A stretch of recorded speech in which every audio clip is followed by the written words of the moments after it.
Welcome everyone to the Monterey Sports Network's broadcast of tonight's Monterey High School Wildcat basketball game. We're set here to bring you action from both the ladies and the men's games tonight as we broadcast live from the First Volunteer Bank broadcast booth. The Lady Wildcats game will be starting in a few moments, and we'll be right back to continue with Monterey Foods pregame show after a word from our sponsors.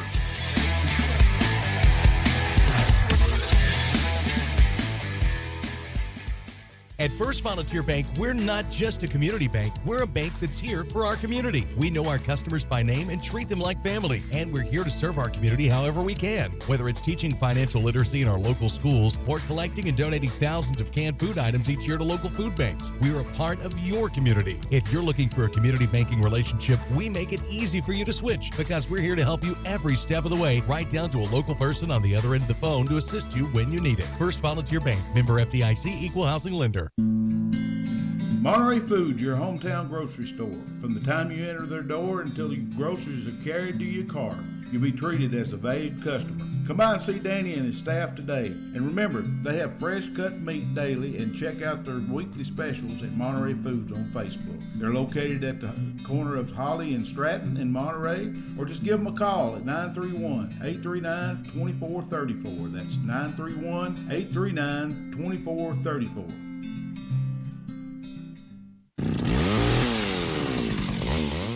Call the Tree Guys today for all your tree cutting and trimming needs. They offer tree removal at the customer's request. They give senior discounts. They even have 24-hour service available. And they do jobs for insurance claims. They are fully licensed and insured with over 10 years experience. Just give the Tree Guys a call today. 931-267-6191. 931-267-6191.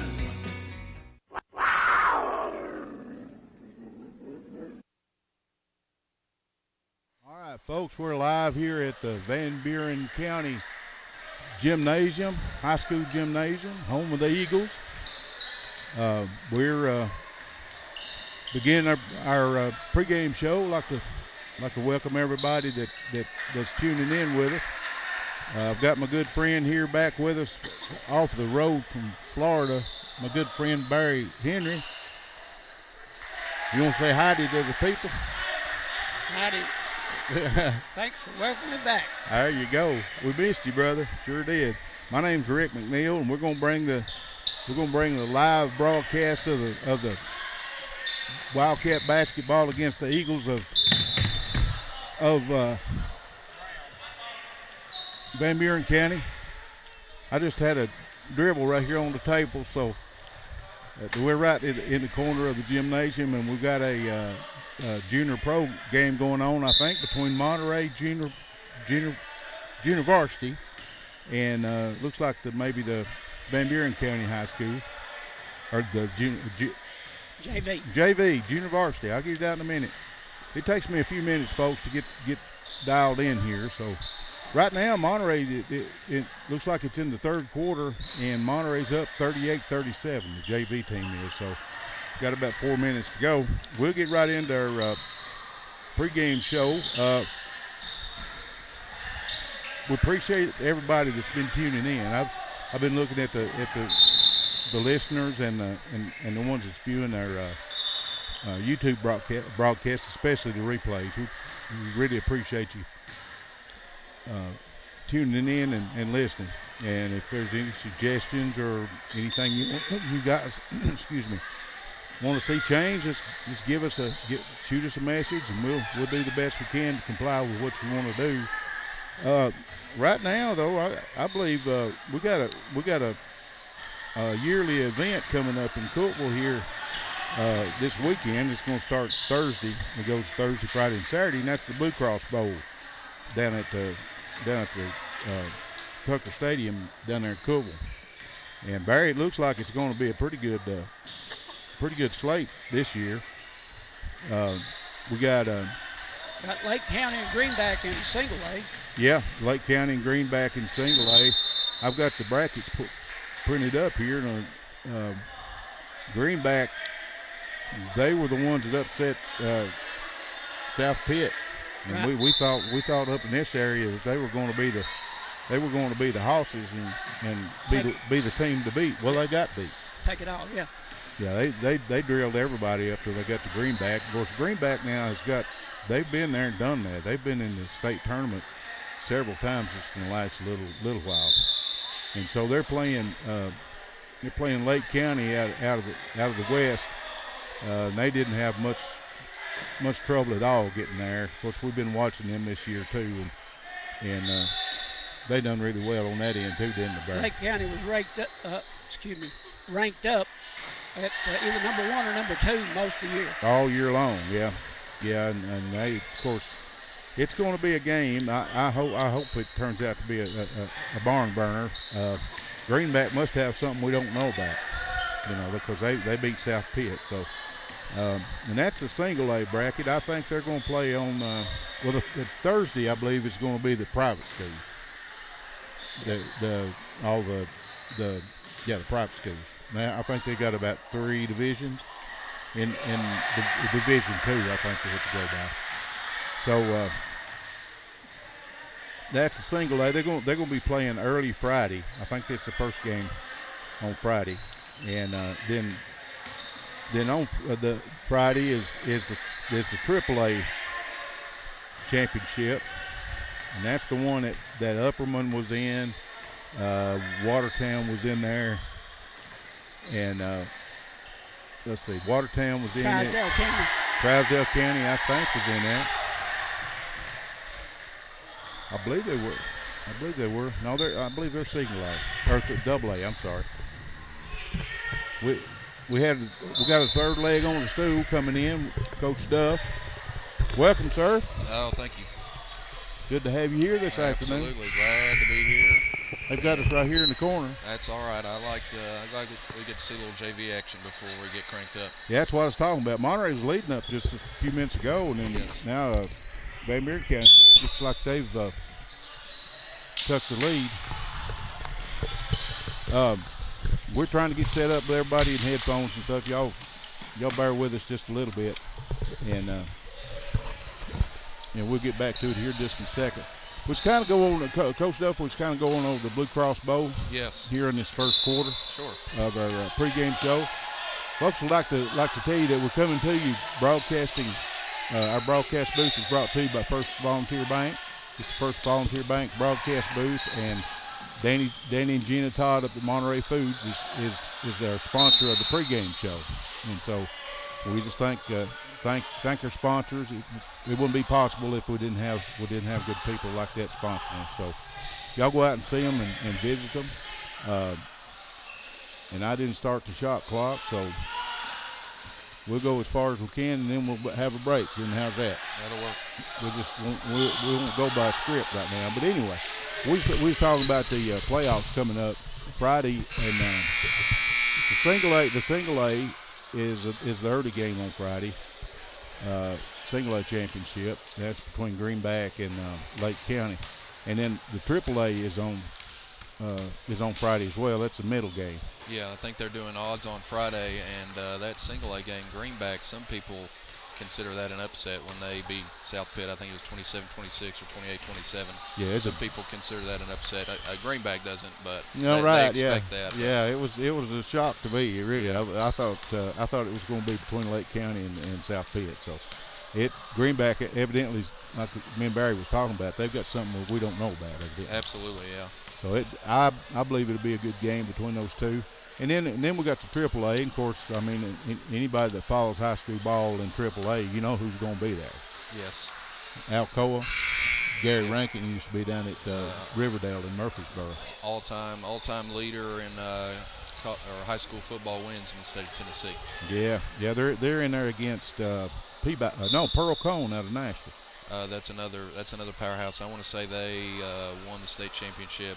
If not made an appearance, I want to say 2 years ago. Yeah, they've been in there several times. Covington was in there the year I went down there and volunteered. They were really good. Everybody knows about the Firebirds. Yeah, yes sir. You talking about Alcoa? No, Pearl Cone Firebirds. Oh, Pearl Cone, yeah. Pearl Cone Firebirds. The Upperman, they made it to the third round, and then they got. Let's see who put them out. There's Red Bank, of course. Yes. I mean, that was a juggernaut all year long. Yes. They were 8-1 going into that game. So Upperman did put out Signal Mountain, so they made it to looks like the second round. So anyway, the first AA and the AAA is on Friday, and then the 5A school is at school. Yeah, odds on Friday and evens on Saturday. So that pits Knoxville Central against Summit, and then of course Summit's in the west, of course Knoxville's in the east, and we don't. I don't know personally. I don't know a whole lot about those schools, but they got to be pretty good to make it where they're at. So it's Knoxville Central. You got Knoxville Central. You got Knoxville East, Knoxville West. They got them scattered all over Knoxville High School. So Bearden, Farragut, Halls. Knoxville Catholic. Yeah, there's plenty of schools to go around there, and there's lots of talent. So Knoxville Central made it out of to the championship. And then on Saturday, it starts out with the AA championship, and that's our friends down there in Hartsville. They were in that bracket and got beat. That's another one that quarterfinal. Early by edge by Watertown. Excuse me, Watertown. Well, they beat Watertown, and then Meigs County put out Craftsville too. Right. Yeah, it's 22-20. So Meigs County, it's Meigs County against the Peabody, and they're out of the West. So that's a championship game. I don't know exactly what time it is. It'll be the early game though. I've got a time there, 11 a.m. So the first game Saturday is 11 a.m. Then 4A, that's the one that Livingston's in. And how you pronounce it? Elizabethan, whatever. They're in there this year. They actually put out the team that put Livingston out, Nolensville. Yes. And so they're in the championship, and then against Springfield. Oh yeah, Springfield. So that's the 4A championship. It'll be at 3 p.m. on Saturday. Of course, we'll be in Upperman sometime Saturday. Do you know what the time that game is, Coach? What game in Upperman? It's Upperman Saturday, the way I understood it. In basketball, that's a game I don't know about. So okay, that's a game that's news to me. So maybe see. I was kind of looking at Coach T. I'm gonna have to start doing that. That may be one of those to be announced. It was TBA. It to be announced. So anyway, in 6A we got the reigning king that's been there forever. It's Maryville. That's one of our Monterey's own up there that's helping coach on that, Billy Hetty. They beat Murfreesboro Oka 12-0 to get into the finals. And then Ravenwood out of Nashville is the other matchup there. Yep, that'll be a good game. I still think Maryville. Both of them have, I want to say, multiple titles in the past 10 years. Both of them have repeat performance or repeat championships. So I just kind of wanted to recap that. That's pretty important to the area. That Cookville has had the Blue Cross Bowl now going on. It's its 13th year. So they beat out like Murfreesboro, and there was another town. I forget what it was. They were in the mix, like toward West Tennessee. But Cookville's has got another, and I think last year they got it for another 7 years. So they've got it for another. Yes, part of it, and I don't have exact information, but them getting their new Jumbotron at Tech was a big reason why Blue Cross Bowl decided to stay in Cookville. So if you see that new Jumbotron on Tech's football field, then you know one of the reasons they got it was to keep the Blue Cross Bowl. Have you been down there and seen it yet? Yes. Yeah, we went to Tech's homecoming, so it is the real deal, and it looks big. And then when you get up there on the field or on the track or wherever, it's even bigger. Wow. Yeah, I've got a friend of mine that works down there during ball games and stuff, and he was telling about how great it looked. So anyway, folks, I kind of want to go over that's pretty special to this area. Of course, we'd like to see the Wildcats there, but they had a good season, 10-0. We fell a little bit short in the first round, but there's always next year. And the way I understand it, they're reloading, so Yes, they'll be back. they They'll are. be back next year and be maybe a little bit stronger. You never know. So we're gonna go in on with the first quarter here. Again, we're at Van Buren County, over here, Spencer, Tennessee.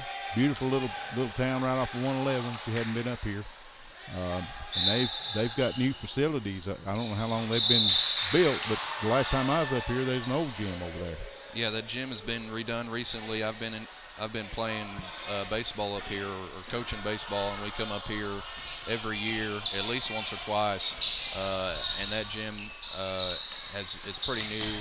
It's in the 8 years that I've been here, it's pretty close to that point in time. They put in either remodeled, revamped that, and then also they redid the baseball field just last year. New fence, new dugouts, new score box, press boxes. So those are something they were really proud of last year. So we'll be back up here in the spring to play them a couple times in baseball also. Okay, we look forward to getting those scores and keeping up with you while you're coaching. Yes, I'm looking forward to it, but until then, I'm going to be hanging out here. You're going to hang out with That's right. the pregame show. That's right. Well, I tell you what, folks, we're going to take a break right quick, and we'll be back and talk about, and I don't have my program in front of me, but I believe we're going to talk about scores around the region, and that's our good friend Coach Duff. He's great at that and fills us all in with that. So take a listen to our sponsors and go by and see them. Tell them that you heard about it on the Monterey Foods pregame show. We'll be right back after a few words here.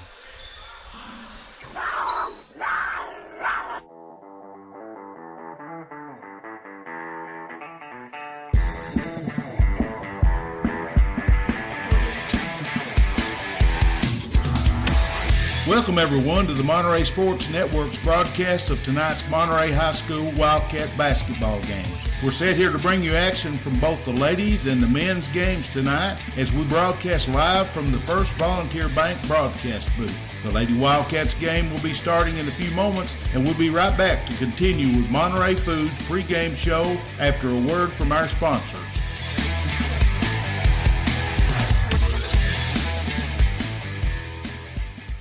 At First Volunteer Bank, we're not just a community bank, we're a bank that's here for our community. We know our customers by name and treat them like family, and we're here to serve our community however we can. Whether it's teaching financial literacy in our local schools or collecting and donating thousands of canned food items each year to local food banks, we're a part of your community. If you're looking for a community banking relationship, we make it easy for you to switch because we're here to help you every step of the way, right down to a local person on the other end of the phone to assist you when you need it. First Volunteer Bank, member FDIC, equal housing lender.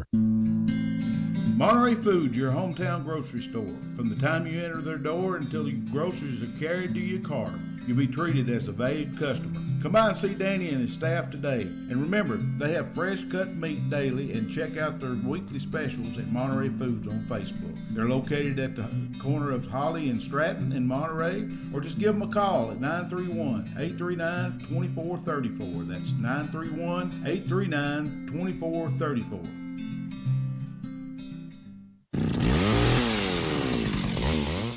Call the Tree Guys today for all your tree cutting and trimming needs. They offer tree removal at the customer's request. They give senior discounts. They even have 24-hour service available. And they do jobs for insurance claims. They are fully licensed and insured with over 10 years experience. Just give the Tree Guys a call today. 931-267-6191. 931-267-6191.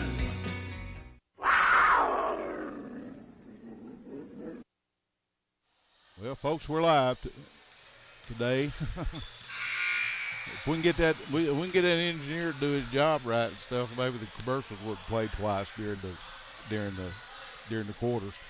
But here we are in the our second quarter, and glad to have Coach Duff back with us. We missed him Saturday for sure, but I tell you what, Ken Jones stepped up to the plate. That's right. I listened to I listened to a good portion of it, and Ken did a great job. I enjoyed listening to him, and whether it's me or him or the both of us, along with you, I think we've got a lot of good minds going forth to this basketball season. Oh yeah, I've enjoyed myself already. So, well, Coach, I know you got a bunch of scores and things to go through. Yes, a lot of Thanksgiving action going around District 6A. So our usual geography lesson around the Upper Cumberland, we start out in the west. We start in Trousdale County, and actually Trousdale County, from what we've seen, didn't have any Thanksgiving games. They are in action tonight. They're in action, or no, excuse me, not in action tonight. But their girls are at 0-3 and their boys are at 0-2. So maybe with them having their football boys back will help their boys record. Yeah, they've usually got a couple of scat backs, yes. usually guards. Yes, yep, you're right. And then if you go still close by to Gordonsville, their girls are off to a great start. Over the Thanksgiving weekend, they hosted Watertown. Their girls won 52-47, and the boys lost to Watertown 40-45. So that puts the girls' record at 4-1, puts the boys' record at 3-2. So good records for Gordonsville to start this season at the early point. Probably the busiest team over Thanksgiving was Jackson County. They had 3 games for the girls and 4 games for the boys. The girls lost Friday night to Sycamore and Pope John Paul II. They also lost to Watertown 31-43. So the girls in Jackson County are sitting at 0-5. The boys had 4 games. They had their 2-2 Thanksgiving weekend where they won against Sycamore and East Hickman, and they lost to Pope John Paul II and lost to Watertown. So at this early point of the season, your Jackson County Blue Devil men's team is sitting at 3-3. They are in action Friday right here in Van Buren County in Spencer. We'll have a good gauge after this game, I guess. Then. Absolutely. So, and then also another team that's been really busy is Red Bowling Springs. They had 2 games over the Thanksgiving break at DeKalb County on Friday night, where the Red Bowling Springs girls won 47-33. And then the Red Bowling Springs boys also won 59-35 at DeKalb County. And then this was a game we talked about on Friday, just wanting to keep an eye on.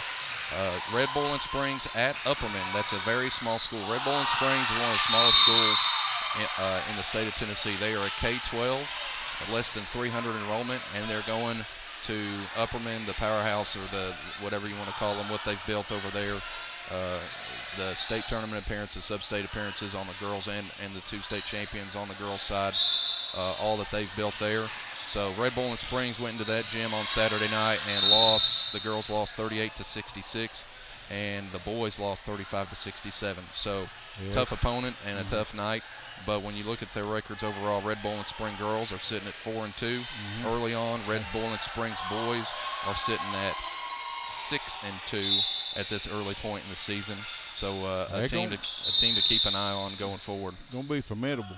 Absolutely. Hang on just a minute, Coach. We've got 1 second to go, and I believe our JV is 53 JV's to up 51. 2 with 1 second left, and we've got the ball, we can inbound it. And we don't want to throw it that. Actually, we do want to throw it that way. That's away from our goal. So that was a good move. Good decision there. JV won 53-51, didn't it? Good decision there to throw the ball away from your own basket, and if they do get a turnover, they got to shoot it full court shot. Well, that's a plus. So anyway. Good for the JV there. In line there was Chandler Bowden, a sophomore, Jordan Lowhorn, a sophomore, Brandon Dillon, a freshman, was running a lot of point guard there. Grant Hoover, also a sophomore, one of the guys in the paint for this JV squad. And Chandler's, he number 5. Chandler's number 5, yep. Yeah, he played defensive end on the football team. Yeah, and wide receiver. Yeah. So, and so they done a good job then, 53, 51. I don't know if they're going to shake hands or just keep getting coached here. They're acting like that wasn't the fourth quarter, but according to their scoreboard, it was. Yeah. So they might be deciding something different. They might be playing another quarter just to get it in. It looks that way. Yeah, maybe. They might have flipped it over to fourth quarter sooner than they should have. And we might be getting another quarter. Oh, no, we got 0.4 seconds left. That's what it's going to be. Well, that's interesting that they got 0.4 seconds. So Van Buren has time for a catch and shoot. This may be a little bit of. And a loose basketball comes out on the court to add to the suspense. So 0.4 seconds. All they got time is for a catch and shoot. Chandler Bowden pressuring the ball. Yeah, he's tall. Deep pass over the top of everybody. Deflected, and that's the buzzer. So that's the end. So now we'll shake hands. Now we'll shake hands, and the girls are going to take the floor for their first little session of layup lines and warm-ups. Yep. They come by here, all of them did wave at us, right. So they know we're here. They know we're talking about them. Going back to District 6A, we know Pickett County was busy this Thanksgiving weekend because we were in their gym and playing the same two teams that they did. Smith County they beat on Friday night 69-35, so that's a pretty similar scoring margin as Monterey. Monterey won that game, I believe, by 20, and Smith County or Pickett County beat them, or that's girls. Excuse me, I'm talking about girls. I'm sorry. So Smith County girls lost to Pickett County girls by 30, and then Pickett County girls also beat Oneida. When you look at Pickett County boys, they beat Smith County by 13. They beat Oneida by 10. So very, very similar scores when you're trying to compare Monterey and Pickett County as district opponents, and that is who our first district opponent will be. Is next Tuesday back in that gym in Pickett County. The Monterey girls and the Monterey boys taking on the Bobcats of Pickett County. So we've only got two games, this game and Thursday against White County, before district play, district standings, district seedings start to be determined in District 6A. But if just overall Pickett County girls are sitting at 5-0 and Pickett County boys are at 4-1. A little bit also to the north, not much action for the Clay County Bulldogs. The girls lost one game to Cannon County. We played Cannon County, also lost by 19. So Clay County girls end up losing 63-41. So a 22-point margin for Clay County girls. That puts their record at 1-2. Clay County boys beat Cannon County at the Mitch Wilson State Farm Classic. That's a big Thanksgiving play day tournament that Monterey's played in before. And Clay County beat the Cannon County boys there to improve their record to 3-0. Today, Clay County is in action against Macon County, which is historically a very strong girls team, and they've had a couple of boys state tournament teams also. I don't know where they're at this year, but that'll be an interesting score to look at going forward. Yep. Yeah, that's north. Go to Gordonsville or Carthage and keep going north. Yep. Another team in District 6A, Clark Range Buffaloes. They had a game Monday, and they played Oneida, and they won by the Clark Range girls won by 24, which tells you how strong Clark Range girls are when the Oneida girls beat our girls very handily. Yep. Clark Range did the same to them. So you have two state tournament teams, the Clark Range girls and the Oneida girls, facing off in early November. And Clark Range girls beat Oneida, and Clark Range boys lose to Oneida. Clark Range girls are at 3-1. Clark Range boys are at 1-3. So just going over it, if you want the highlights out of all that information, I know you weren't, in case you weren't writing it all down. Yep. We'll be a test. That's right. Your highlights to me are your Gordonsville girls at 4-1, your Gordonsville boys at 3-2. You've got your Red Bull and Springs girls at 4-2. Your Red Bull and Springs boys at 6-2. Yep. You've got your Pickett County girls at 5-0. Your Pickett County boys at 4-1, and then your Clay County boys at 3-0, and your Clark Range girls at 3-1. So going across District 6A, there's your highlights from everything. And looking forward into district play starting next week. So we got one of our, well, he's still special, but he's one of our regular guests, Mr. Coach Mark Sims, coming in here from the girls' coach.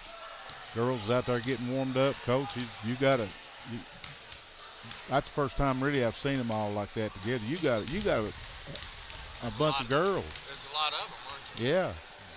The first year I came up here, I think we had 8 girls. Is it 8 or 9? Yeah. Yeah, we had 8 girls, and 3 of those 8 were freshmen. Yeah. I'm going to try to pull you in a little bit because it's been, when we record, it's not coming through real good. So if I get fooling these knobs over here and it starts squealing, just kind of blame it on the engineer. All right. So yeah, our numbers are really good. That's pretty exciting to see that many purple jerseys out there. Yeah, it's a different view from where we usually are, and I didn't realize that there were that many of them. So that's awesome. Folks, we're right here in the corner, and we're catching basketball. Catching some rebounds, some dead man's rebounds bouncing to I us. dribbled it over the table there a little while ago. Yeah. I was going to get your computer there. Yeah, well, it's a Dell. It's tough. We'd have to plug Dell there for. But Coach, what do you say about the? This has always been since I've been involved up here. This has always been a really good game for us. It's always been real competitive. Van Buren always manages to put together a pretty good team. Looks like their numbers are down a little bit right now. I know they're missing one of their post players this week. She's got a knee injury. And the blonde-headed guard out there, her sister plays at UTC. I don't know if you guys remember Lakin Bolden. She came in and played toward the end of her 8th grade career, or her 8th grade year. She came in at tournament time that year, and I think she was averaging 31 or 32 a game during the tournaments as an 8th grader. Wow. And she's playing at UTC now, and her little sister is that's her, the left-handed guard. Lefty, yeah. And she's an 8th grader starting for her this year. Wow. But she can really play. I hadn't got to see a whole lot of her, but I've seen her some over the years, and I know that she can play. Van Buren's got some other good guards. They're pretty athletic. I expect to see a lot of man-to-man tonight. That's what they've been doing anyways. But, you know, I told you guys the other night that Smith County was going to play a lot of zone, and they never went zone the first time. So I don't know how good my scouting has been. Well, might have been a different tape. They may have set you up, Coach. They might have. I think they did. Yeah. So. But I'm expecting to see a lot of man tonight, and that's kind of what we've prepared for. And defensively, we're going to come out and try to do what we've been doing. That press is great. Yeah, we've talked about that the past couple games. It feels like, you know, it's something that we really need to do to get us going and get us moving up and down the floor and get our intensity level up a little bit. So at least start out in it, and then if we need to back off, we can always do that. Are you starting Caitlin, or is she on a minute? Caitlin Moorhead is going to try to come back today. She's not going to get very many minutes. She came out to practice yesterday, and she's still not moving real well. I think a lot of it is mental, so I want to get her some minutes if at all possible tonight. But I'm anxious to see her. I ain't seen her play. Yeah, you're not going to get a good feel for what kind of player she is, even if she gets in tonight. But what we're going to try to do is try to find a quarter or a couple of quarters where we can get her in the last minute and a half of the quarter, and just get her moving a little bit and get her back used to moving on it. So. Good deal. Well, it's great she got back this quick. You know, with the injury you was talking about being as severe as it was. Yeah, she got it good. But she's worked hard to get back, and Caitlin's a girl that's never really been injured before. I've known her for a long time, and I don't ever remember her having any sort of injury, not even a twisted ankle, you know. And so this has kind of been a different. She really didn't know how to handle it. She's cried before every game, you know, yeah. Play. And you know she's wanting to. Yeah, she's senior too. Yeah, it's her senior year. You know, that's what these girls have. That's what every girl out here on this floor has worked for since they were in elementary school and even younger maybe for their senior year of high school to be their year. So you hate to see any girl have to miss that many games due to injury. Well, hopefully that'll get her eased back in a little bit tonight. Maybe Thursday night she can play a little bit more maybe. That's what we're hoping for. While we're on the subject, are we going to Baxter? Upperman Saturday? Not to my knowledge. The boys, I believe, are playing a JV at in Upperman. At Upperman, okay. Yeah. That's what it was then. Yeah. Well, I was looking on Coach T, and it showed it says to be TBA to be announced. Yeah.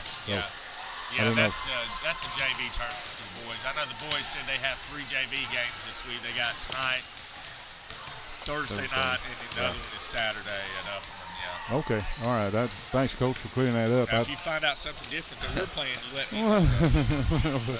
Well, we're in trouble if you don't know. Yeah. So, well, Coach, it looks like you girls are going downstairs. Give us a last word about Van Buren, Ken. Just like I said, it's a great rivalry. It's kind of become a rivalry over the last few years. Their boys team was getting really good about the time that our boys team was getting real good, and they were kind of battling it out to go to the state tournament there. And then our girls teams have been really evenly matched over the last 6-8 years, and so it's kind of created a good rivalry. Being how both teams have been so competitive with each other, so they always play really well against us. They're a good, well-coached team, and they've got some good athletes. So we've got to come out and we've got to play well. Play some ball, yeah. I was going through the stats and stuff, and looked like y'all were, both teams were pretty evenly matched. So yeah, this should be a good one. You know, if girls come out hitting like they can, maybe one of those games where you can play some of your bets, baby. Hopefully. I hope so. Yeah. I hope so. It'll be fun. We're pulling for you, Coach. You know we're in your corner. All right. Thank you, guys. Hey, good luck. We'll talk to you after the game. All right. All right, folks. There you have it. Coach Mark Sims from the girls. If I can get my phone, they call these phones smart, and they're a whole lot smarter than me, Adam. I understand. Yep, we got Coach Adam with us. Adam West. Glad to be here. Good job on the JV game there a while ago. We saw that. Man, that was something, wasn't it? We had a couple of little lapses there in judgment late in the game, but that happens. Yeah. Time and score, we had a little issue there. Yeah. I'm not sure why we were playing hot potato there when we were up 2 with 25 seconds to go, but for some reason we thought we had to shoot it. So we did multiple times, and they got the ball back. So we were lucky, obviously, to get away with the win there. But I thought our guys did a good job. Made a couple of nice plays there. We scored 50 points in a JV game. That's not bad. Right. Yeah. That's the first time I've seen them play. They look pretty good. They're not bad. They're not bad. Now you got JV's got another game.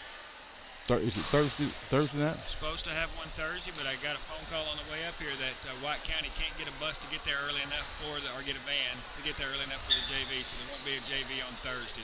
Okay. And then Upperman Saturday? Upperman JV Saturday, that's right, we do. We got 2 JV games Saturday at Upperman. I got the times on those. I can't remember. I have to give them to you here in a minute, I guess. Okay. Well, if we may scoot down that way. We'll talk about it with the powers that be. And well, that'll be a slow Saturday for y'all then. But no, you know what? These games, what the JV's for? We try to. This is one of my philosophy issues. Is we try to play about 20 JV games a year, and that gives those guys an opportunity to really kind of get some experience. And we kind of want them to get better, and we coach them as hard as we can. And you got to do this, you got to do that. And, we're trying to teach them what we would teach our older guys, and maybe a lot lower form than what we would at high school level. But it's kind of like putting train wheels on, and then hopefully they'll get back good enough to where we can play them. And I'll tell you, a couple of these guys that are in our varsity tonight were really substantial JV players their first couple of years of high school, and were able to kind of transition easily into a high school role for us. Well, we were talking about that earlier today with a couple of people there in town, and I don't know that they've been out to the ball game, but they've been listening to us on YouTube, and they were talking about how much depth you have. Yeah, we do. We're loaded. I mean, it's a good year. It's a good time to be a Wildcat. It's been that way for a day or two. I say it all the time, but part of it is having people buy into what we believe. And when we first started the programs, when I first started the high school boys program, we were bare bones. Went 3 years with only having one freshman.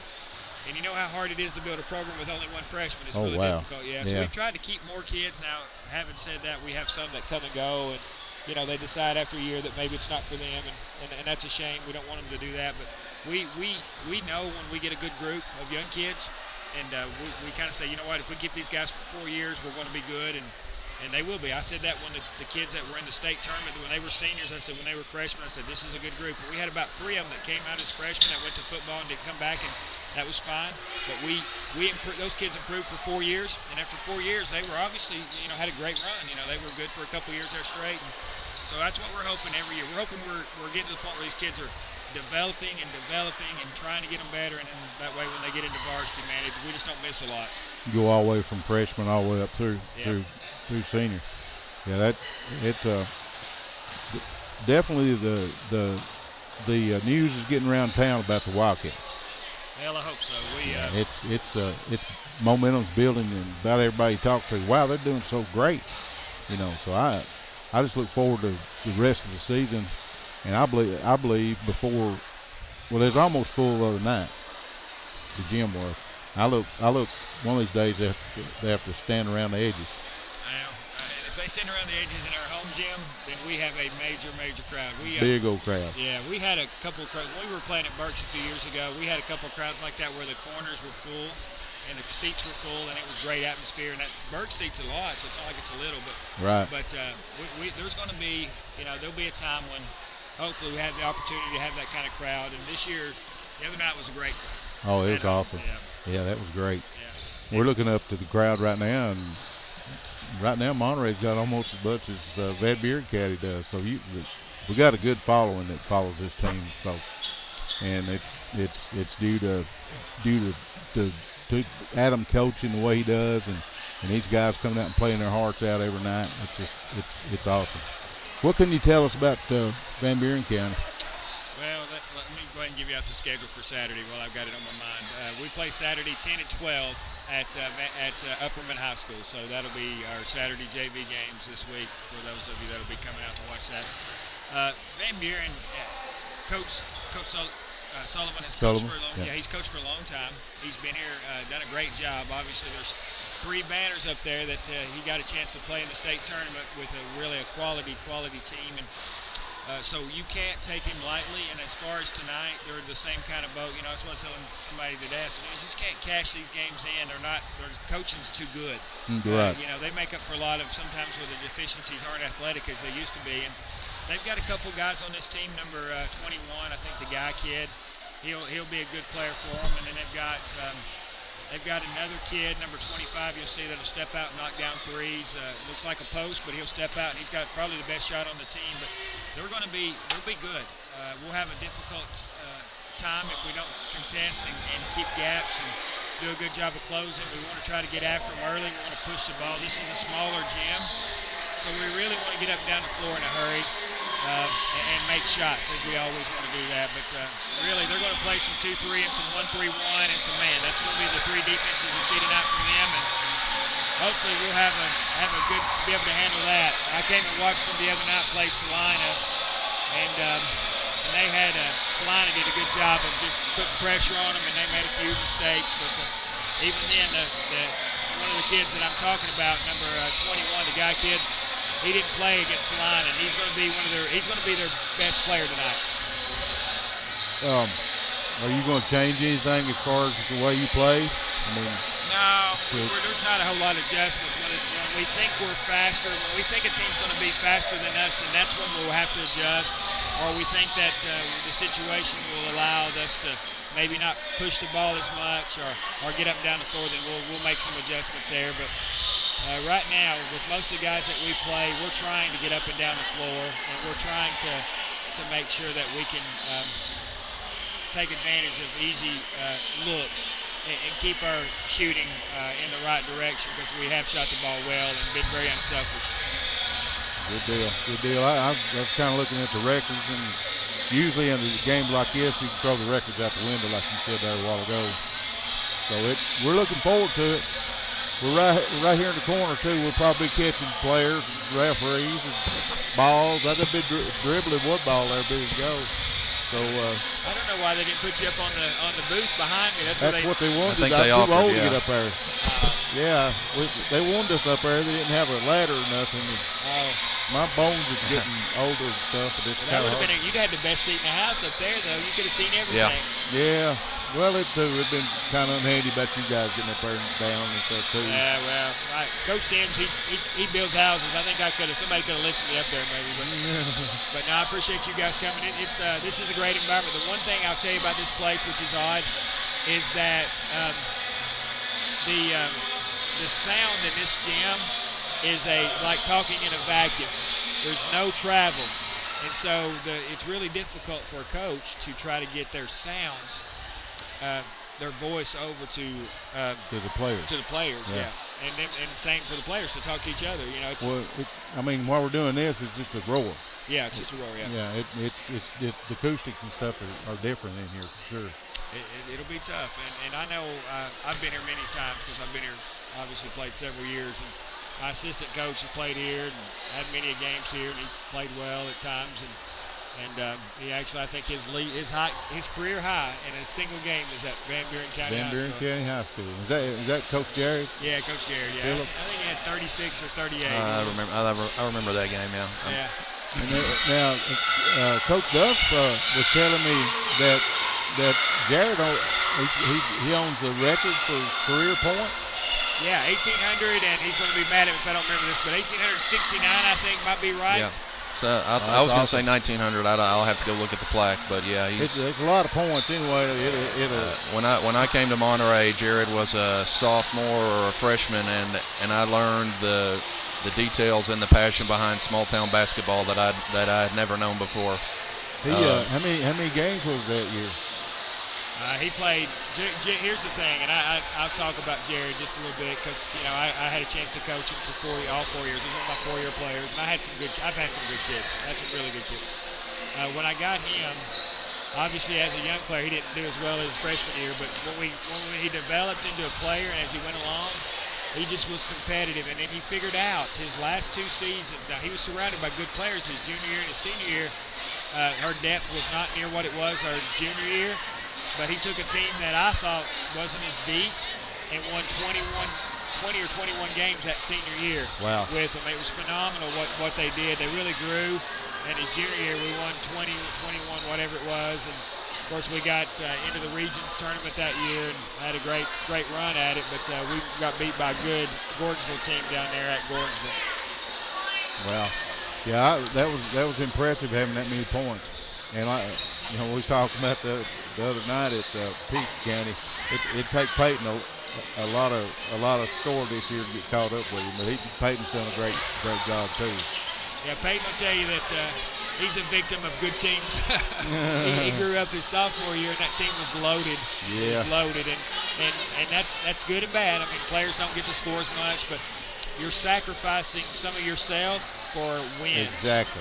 And those teams were obviously really, really good and successful. And I think Jared would trade some of his points for those wins too. Yeah. Well, we got about 11 minutes left to go before the girls start up.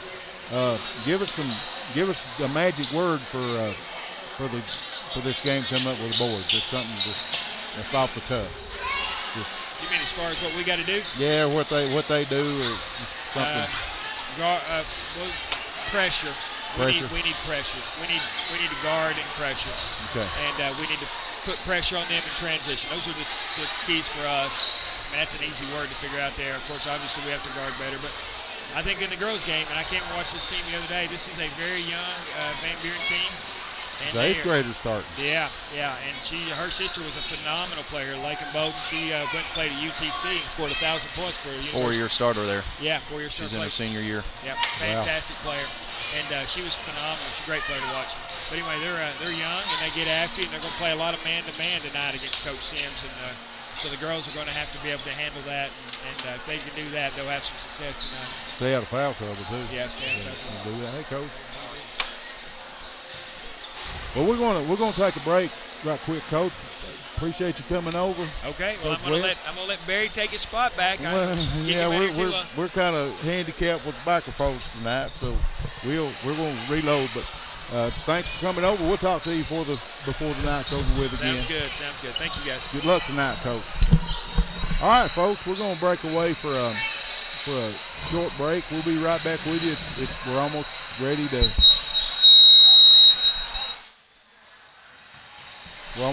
start the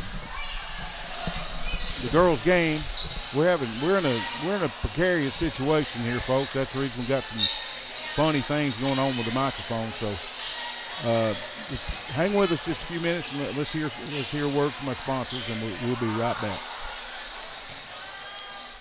At First Volunteer Bank, we're not just a community bank. We're a bank that's here for our community. We know our customers by name and treat them like family. And we're here to serve our community however we can. Whether it's teaching financial literacy in our local schools or collecting and donating thousands of canned food items each year to local food banks, we're a part of your community. If you're looking for a community banking relationship, we make it easy for you to switch because we're here to help you every step of the way, right down to a local person on the other end of the phone to assist you when you need it. First Volunteer Bank, member FDIC, equal housing lender. Monterey Foods, your hometown grocery store. From the time you enter their door until your groceries are carried to your car, you'll be treated as a valued customer. Come by and see Danny and his staff today. And remember, they have fresh cut meat daily, and check out their weekly specials at Monterey Foods on Facebook. They're located at the corner of Holly and Stratton in Monterey, or just give them a call at 931-839-2434. That's 931-839-2434.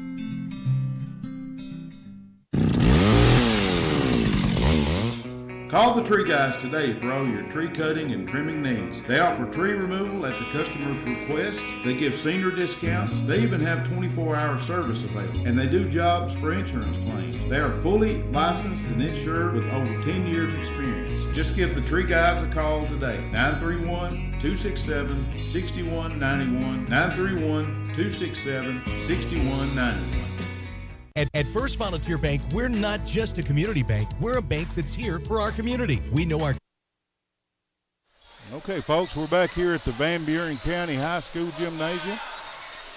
And we're right down here with the crowd, ain't we, guys? We're right here. We're going to be unofficial cheerleaders for this evening. We're right here by the cheerleaders. We're going to help them out, I believe. Hopefully you can hear us, and you're going to hear a good amount of the cheerleaders too.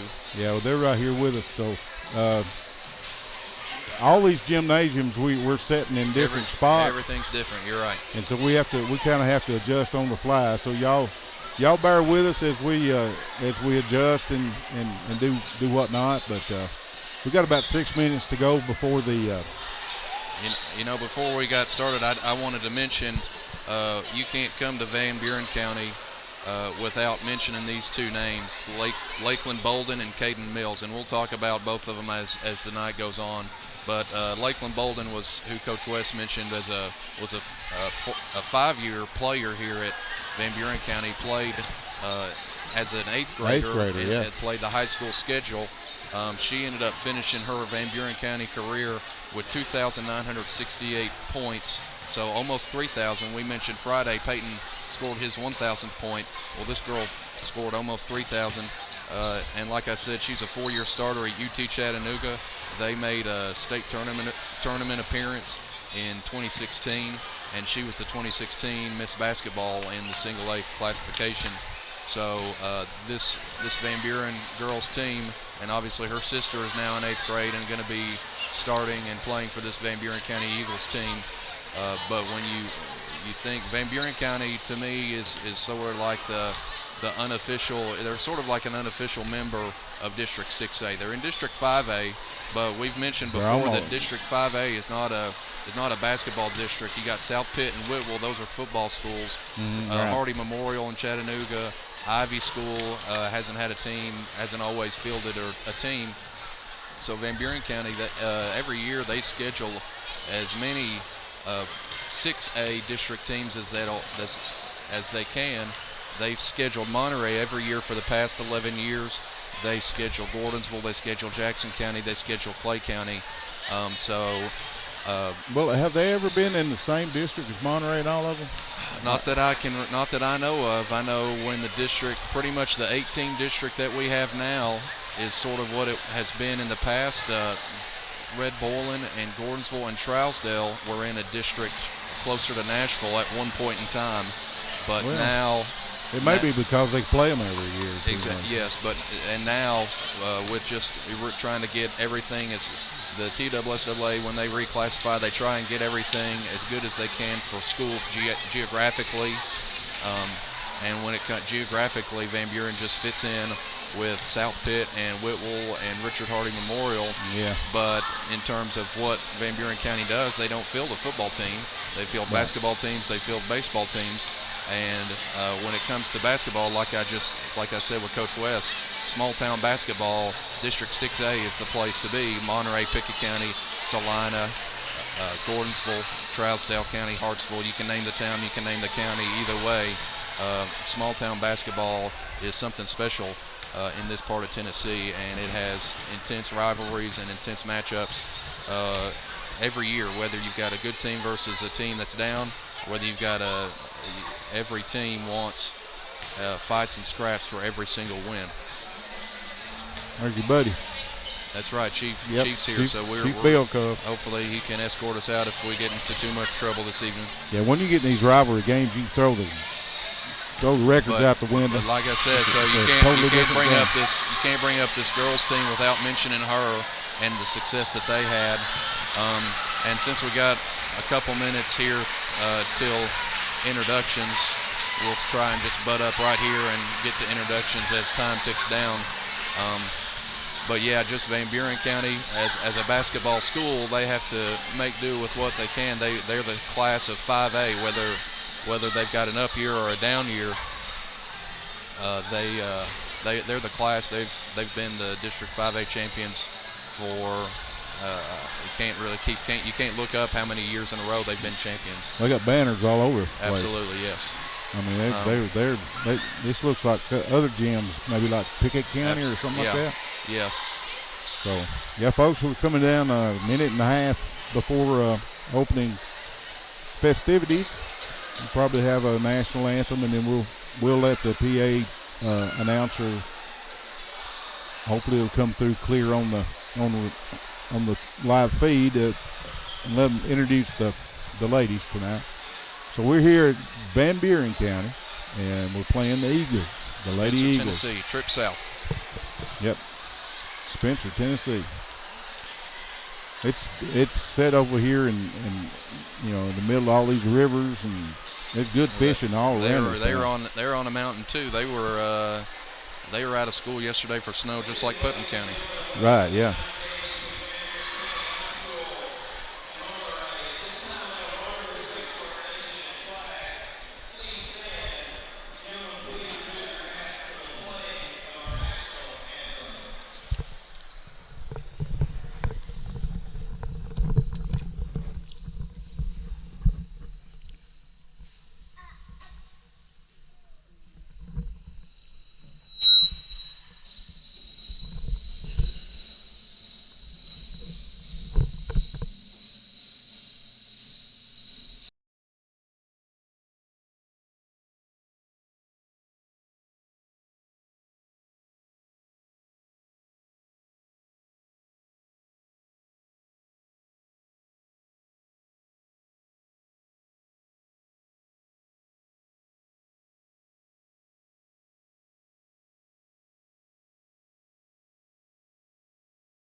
Folks, it was awesome here. They have a flag.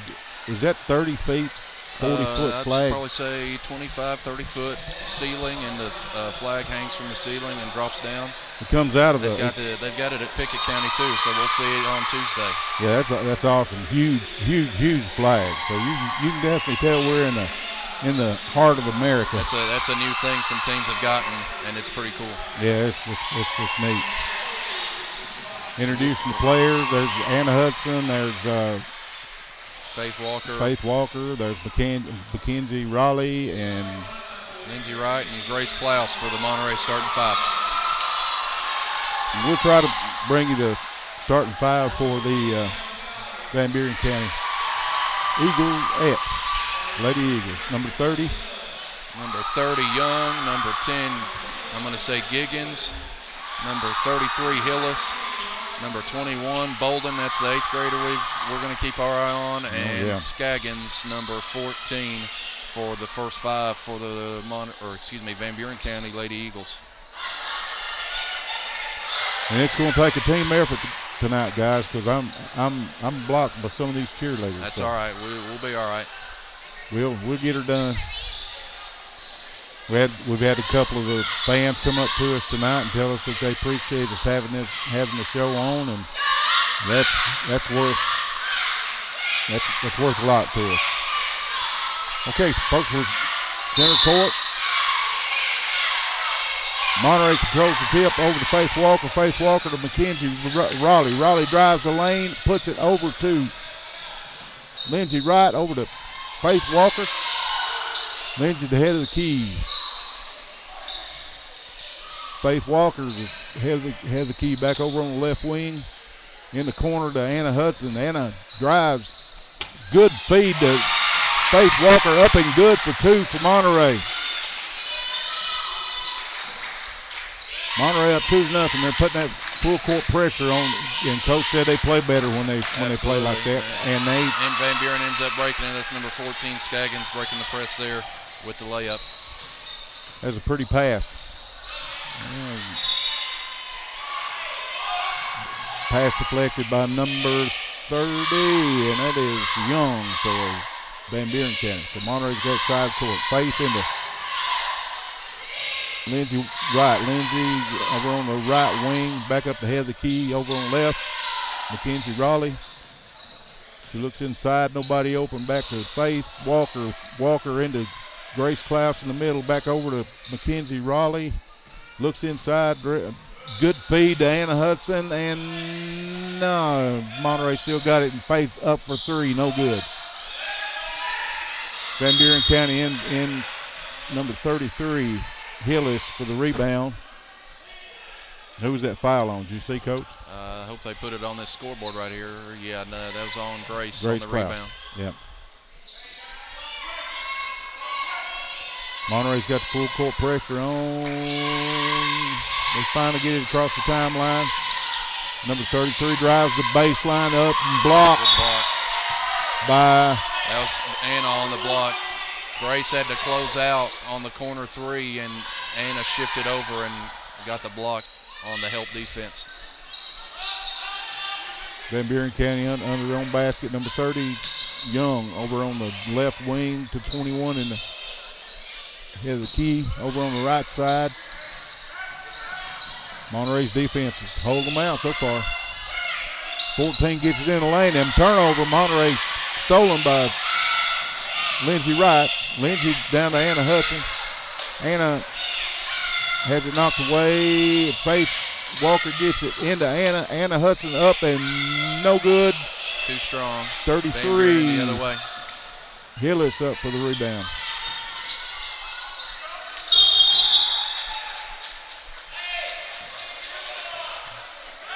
Good break for the Wildcats to get a jump ball there instead of a foul. Yeah, the one on the goal called foul. Van Buren County, it's out. They under their own basket, kicking it out top of the possession hour, and Mackenzie Raleigh picks that one out of the air to up and good. Lindsay Wright runs the lane, up and good layup. Good job by Lindsay using Monterey, the left hand there. Monterey 4-2 with 5:44 to go. Good job by Grace again, closing out on a corner 3. Anna's had a trap three by number 30 is Young. On the three for Van Buren, 4-3 Wildcats. They're playing. Van Buren's got a little bit of just pressure in the ball full court, not a full court press, just a man-on-man pressure the ball. That was just a 2 for Young, wasn't it? I thought it was a 3. Did they end up counting a 3? You're right. So 5-4 Eagles. Monterey gets the ball on the tie-up. Possession arrow towards Monterey. Monterey gets it outside court. Anna's over on the right. Key drives the lane up, no good. There for the rebound is Van Buren County. Drives the lane. Number 10 almost travels and throws it out of. Deflected by McKenzie, out on McKenzie. Van Buren going to take it in the corner on their own baseline.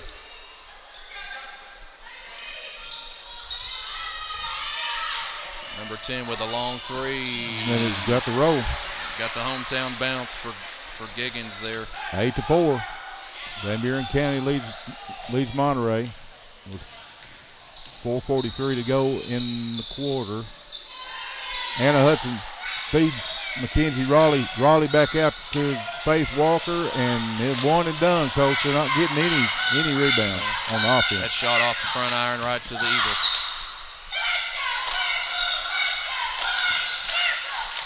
Good interior passing, but better defense by the Wildcats. Grace with a steal, but then a turnover again. There's a scrum on the floor, folks. They're going so fast, it's hard to call it, ain't Coach? And that's a good break for the Wildcats. A mad scrum off that defensive rebound. Van Buren comes the other way, but then McKenzie gets a deflection and knocks it off a Van Buren player, and here come the Lady Wildcats. Adeline's in for Grace. Klaus in the middle. And a steal. Good defense by Bolden. Here she comes.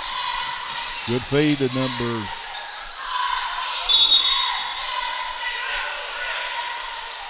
There's a foul on McKenzie. And that is going to be on McKenzie. Foul under the basket. Not shooting, though, so they'll take it side underneath the goal. Monterey has 2 team fouls. Monterey almost had the steal, but ended up getting the foul instead. Bolden right wing. Dribbles it into the crowd, middle of the floor, floater. No good. Off to Anna Hudson. Anna Hudson high for the rebound. Kenzie Raleigh brings it across the timeline. Over to Faith Walker on the right wing. Faith feeds a beautiful pass to Anna Hudson. She's just a little bit off on those layups, Coach. Good roll, good roll after the pick by Anna, but then underlaid it on the shot. Substitution here, Ivy Paget coming in for Anna Hudson. Anna Hudson. Faith takes it in right in front of us here. McKenzie brings it across the timeline. Down on the left wing to Ivy Paget. In the middle to Adeline Klaus after Faith Walker. She looks at 3, fakes. Great pass. Adeline's a little off on the shot. Falls off. Eagles coming the other way. And they're calling a foul on. Bad foul by McKenzie right there, 75 feet from the basket. I don't know if she was just trying to trail the play. I don't think she was really trying to pressure, really. Yeah, I think she just fell over. Yeah, unintentional. Number Eagles on the left wing. 33 Hillis. In at the foul line, the 3 is up and no good this time. Bolden with the rebound. Out front, into number 14 in the paint. Up, no good. I couldn't see who got that right. I believe that was Ivy Paget with the rebound. McKenzie coming the other way, top of the key. Looks over the offense. Monterey's down 8-4. And that's the first foul that's been called on Van Buren County tonight. So that's number 34, McCurry, with the foul for Van Buren. Anna Hudson checking in back in for Ivy Paget. What I'd like to see Coach Sims do is when Lindsay goes to that corner to catch that pass, since they're playing the passing lane so hard, Lindsay can just cut back door. Yep, we saw that some Friday night. against Pickett. They'll get on it. Adeline to Anna Hudson, right wing. It's an almost McKenzie go. Gets it, drives in. Adeline had it blocked a little bit. Who was that put that up and in? That was Anna Hudson. Anna Hudson with the left there. Good job by Anna. Use the offhand. Lady Eagles gets across the timeline. A 3 up and no good. And Anna Hudson's in there battling for the rebound. And it's going to stay with Van Buren. Knocks it out of bounds. Van Buren's got it under their own goal. And folks, I'm looking through a bunch of threes. Cheerleaders. We might bring the cheerleaders over here to tell us about the game later. There you go. Start interviewing the cheerleaders. That's a 3. 3-point shot. That's a 3, yeah. 33 Hillis. 11-6. Monterey trailing by 5 with a minute and 40 seconds to go in the quarter. Faith Walker has it out front into Adeline in the foul line over to Lindsay Wright. Lindsay, number 21. Foul on Bolden. Bolden fouled Lindsay. Get used to saying her name. She's in 8th grade, so we're going to be saying her name for the next 5 years. Quite a while, yeah. Mark your calendars. Bolden. Y'all folks remember that, whether I do or not. That's right. I'll get it, though. Into Adeline Klaus. She up with got her 10-footer, no good. And Van Buren County high for the rebound. Bolden. 23. Up, no good. Van Buren County with offensive rebound, puts it back up and in. It's number 33, Hillis, with a little inside passing after that offensive rebound. Monterey's down 7. It's 13-6. Coach Sims taking a 30-second timeout. And this timeout is the Tree Guys timeout. We know the guys got some sauce. And if you got trees, the sap's down, it'd be a good time to cut them, wouldn't it? Yeah, it'll be a good time to get people's trees down. Yeah, if you need some trimming work done, we know the Tree Guys pretty well. Y'all give them a call. It's 931-839-267-6191. 931-267-6191. Okay, back into play. Monterey gets in the front court. Into Adeline Klaus. Klaus over to Mackenzie Raleigh. Raleigh drives the baseline. Pulls it back out. Back up. Over on the left wing to Anna Hudson. Hudson into Faith Walker. Walker to McKenzie. McKenzie for a long 3. Banks it off the glass. Good. 13-9 Monterey. Monterey's trails by 4. Van Buren County gets in the front court and shoots a corner 3 of their own. Is that another 3? 16-9. 17 seconds to go. Monterey has it in front court. Faith over to Anna Hudson, shoots off the back glass. No good. Ball is out to Van Buren County. Monterey with the press. Coach said they had to pressure him, didn't he? Yep. They've had a good press all year, and they're getting a scrum. There's their little 8th grader. Shot a 3, no good. A little strong. Bolden's her name, I believe. Yes. Okay, we're gonna keep it here. That's right. We'll keep it here, and we got some point totals here in that first quarter. You've got Young for Van Buren with 3, Gaggins for Van Buren with 3, Hillis, Van Buren with 2, Scaggins, Van Buren with 2, and number 23 for Van Buren. We don't have a name on the roster, but she's got 6 of their points, 2 3-pointers. For the Wildcats, Anna Hudson has a 2, Mackenzie Raleigh has that 3, Lindsay Wright has a 2, and Faith Walker has a 2. So we've got a score of 16-9. Folks, get by the First Volunteer Bank up there in Monterey. They're over on P10 East Commercial Avenue, and they've had a sale on loans up there for the last month. So I believe they've still got that same sale going on, don't they? They're your neighborhood bank, and remember, they're the bank with personality. So get by and see Tanya, David, or any of those The fine folks up there, 931-646-5501. 931-646-5501. Coach Sims he's been getting pressure. He's been getting deflections. He's gotten a couple steals. He's just got to turn those into points. Yeah. So far as the lid on the basket for Monterey. So Van Buren County has it up in the front court over on the left wing. We're kind of backwards is where we usually set, so y'all bear with me. It's over on the left wing, number 30 back out front to number 23, 23 into 14 in the paint. Dishes off in the corner, and that's another three. Folks, the Van Buren County Eagles are. Barry, did you get that number on that Number three? 34. Number 30. 34. So McCurry with a three. They're burying those threes, folks. I mean, they're raining them. You expect a team at home to shoot well on their own rims, and that's what's happening right now to the Wildcats. Lady Kenzie's Cats going to take a are shot down. of her own. Good rebound by Anna Hudson. Shuffled her feet on the spin move. Got the offensive rebound, was going to put it back, spun inside, and shuffled her feet. They've had some good shots. It's just a half a bubble off so far.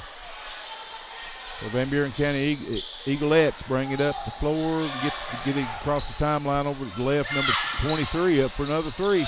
Bottom. That's her 9th point. That's her 3rd three for Allen. 22-9.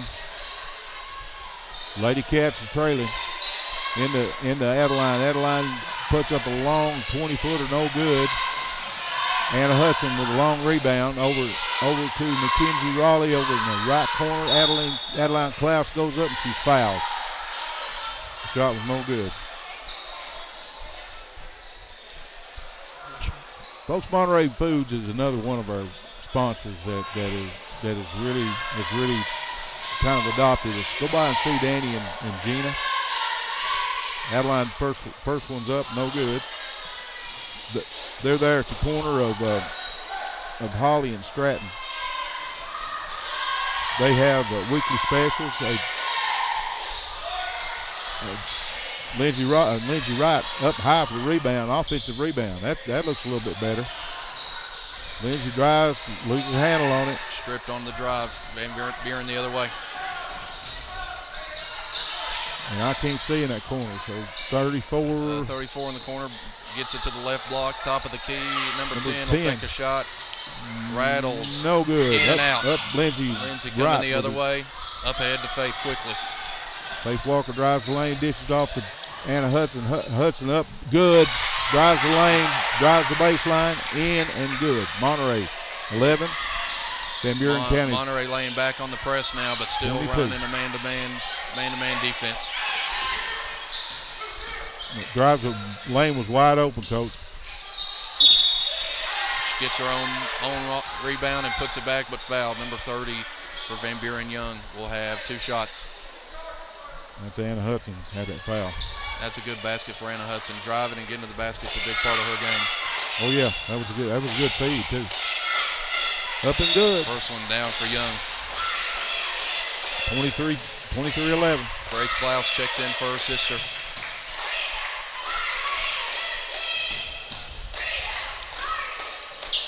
Both Second of them. one's good. 5 points for Young. They're hitting it. They're knocking the eyes out of them right now. The Lady Eagles are for Van Buren County. Monterey gets it in the front court. Mackenzie Raleigh over to Lindsey Wright. Right to Faith Walker into Anna into Grace. Klaus puts it up, no good off the front of the rim. Anna Hudson with the rebound. Turn, twist, puts it up, no good, but she was fouled.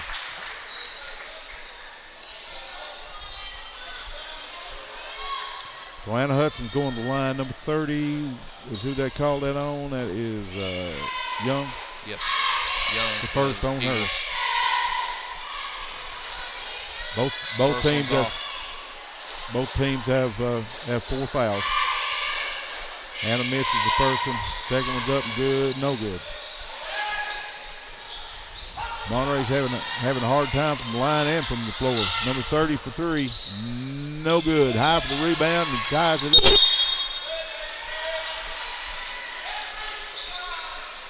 That's on Faith Walker.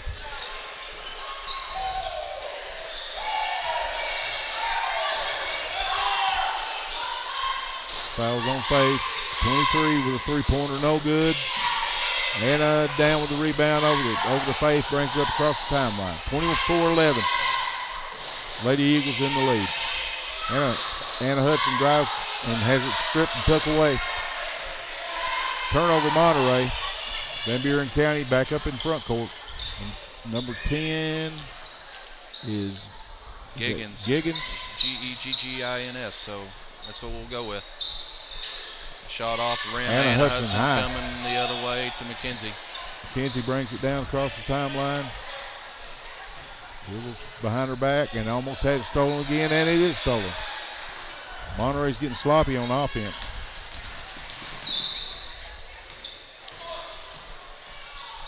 Good defense by Anna there on that dribble drive. Here she comes the other way.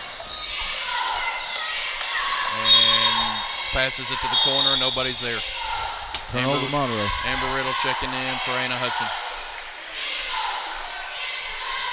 24-11 with 4:19 to go in the second quarter. And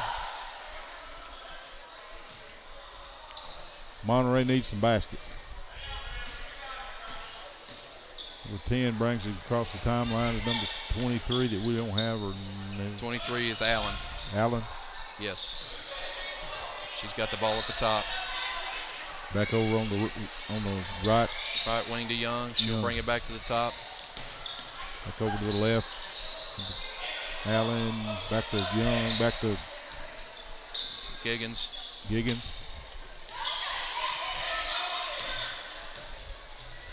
Looks like they're getting too big of a hurry to get in the middle. Another three up, no good. Mackenzie Raleigh with the rebound. Brings it back across the timeline to Faith Walker. Faith, McKenzie, Amber Riddle. There's Faith Walker with a three and knocks the bottom out of it. So Monterey 13. Lid is off the basket now. 14 to 24. The lid is off the basket. Well, that may be able to start a fire in these girls. Number 34 over here in the corner. In the middle, then she's fouled by Grace Klaus. That is number 6 on the Lady Cats. Bolden and Hillis checking back in for the Eagles. Allen and McCurry checking out. Eagles under their own basket. The 30 fakes, drives the baseline up, no good. High for that rebound is Amber Riddle. To McKenzie and coming the other way. Faith has it on the right wing over here in the middle to Grace Klaus. Back over to McKenzie, drives the lane up, no good. Grace there for put back and good, and she is fouled. Grace Klaus up for 2, foul, going to the line to shoot 1. Monterey drawing within 8. 24 to 16 with 2 minutes and 40 seconds to go. Grace up and no good, rims out on her. Bolden up quick the other way. Van Buren County gets in the front court. Number 10 for an NBA 3, no good, nothing but floor. McKenzie Raleigh with the rebound and quickly across the timeline over to Faith Walker, up with a 3, no good. And Van Buren's going to slow it down. They're going to take a 30-second timeout. 3 guys timeout. We've got us another newer sponsor tonight, guys. A1 Auto Sales and Service. They're down on 70 right outside of Monterey. They do great. They just fall all over the place to help you. I take my cars down there and they keep them going. They do everything from battery exchanges to complete internal engine repair. I was down there today and they told us they had a couple of rear ends in there that was fixing to change out. So they do about everything. They're located on again on Highway 70. It's 12636 Monterey Highway. Give them a call at 839-3013. That's 839-3013.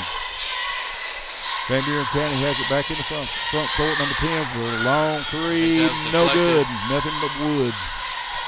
Deflected by Lindsay, out on Van Buren County. Monterey ball. Monterey ball. That was Lindsay Wright on that block shot. Resulted in that air ball. So she did get a piece of it. She got a piece of it, and then like a Van Buren had tried to get the rebound off that air ball, and it goes out of bounds. Amber Riddle, right wing. She gets mugged, and Van Buren County comes down with it. There's that Bolden over on the right wing, back up front, head of the key. Bolden over right wing, 33 is over on the left wing. The 10 drives, kicks back out, 30 from 3, no good. Tough break right there for McKenzie. She had the rebound and it got deflected right towards the Van Buren player. Up and 2, 26 to 16. Van Buren County back out to 10. That's Faith Walker with another 3, good. Knocks it down. Buried it. Faith's getting hot, so maybe the girls get back on track here come up the third quarter. 26-19 with 55 seconds to go. Van Buren County has it in front court. Number 30, Young. Young to number 33 is Gillis. Drives the lane, back out, kicks it back out for a 3 for Bolden. No good off Too the strong. Amber Riddle push it forward here. 35 seconds to go. Faith Walker drives toward the lane, dishes it out to McKenzie right, and there it goes off the glass. Good. 26-21. Monterey within 5 points. 22 seconds to go in this second quarter.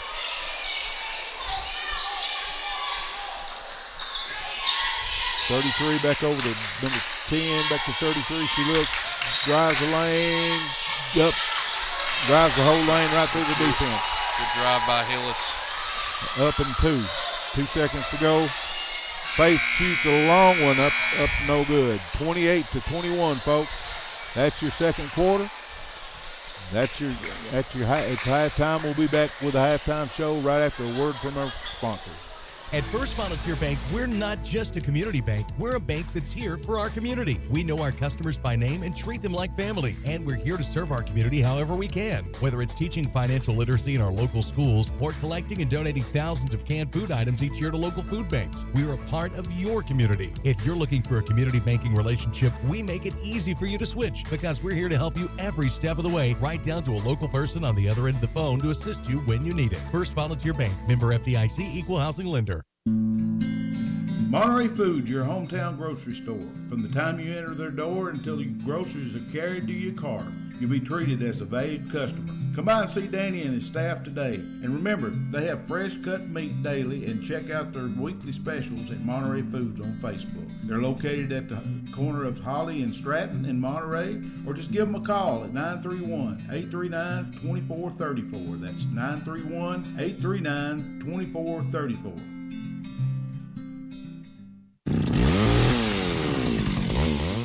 Call the Tree Guys today for all your tree cutting and trimming needs. They offer tree removal at the customer's request. They give senior discounts. They even have 24-hour service available. And they do jobs for insurance claims. They are fully licensed and insured with over 10 years experience. Just give the Tree Guys a call today. 931-267-6191. 931-267-6191. At First Volunteer Bank, we're at Van Buren County at halftime, the girls' game. Again, Monterey's trailing by 7, 28-21. It looked like it's coming alive there at the end of the quarter, Coach. Yes, finally. So if you break it down by quarter, Monterey lost the first quarter 16-9, and with that flurry there, the last 4 minutes of the second quarter, it ended up being a second quarter score was 12-12. So they tightened it up. That gives you your score where they're sitting at right now. Monterey 21, Van Buren County Eagles 28. If you go across the point totals for the Lady Eagles, you've got Young with 5, Geggins with 3, Hillis with 4, Bolden with 2, Scaggins with 2, McCurry with 3, and Allen with 9. And we said when Van Buren had hit a number of threes that you expect to shoot better on your home floor, but you also eventually expect things to even out back to your percentages. If you're a 40% shooting team, then those percentages are going to even out, and that's what happened in the second quarter. And Monterey shot poorly first quarter, and our percentages evened out, and we started making more shots. But they're going to have to probably shoot even better to make up this 7-point difference. Yeah, the press is not hard to working against those Lady Eagles. They got a few deflections, but didn't really get any turnovers out of it. They're quick. Of course, the coach said they would be. They're a young team, starting a 8th grader for sure.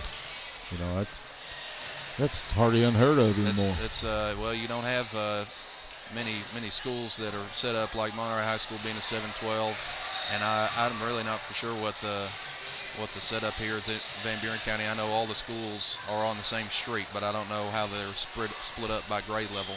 Right. Looks like they're kind of together. I mean, yes. As you drive up here. Like I said, small town basketball, there's nothing quite like it. There's rivalries and there's years and years of matchups. Yeah. And this is a little bit different. We're seeing here. Usually it is for me. Boys are getting warmed up right now, going through their layup lines to get loose. Probably since there's a JV game, I'd say both varsity groups for both boys teams didn't really get a chance to get up any shots or get up any layups. So that's what they're doing here is putting some shots up. And they didn't. I mean, it went right up to the girls coming after one another.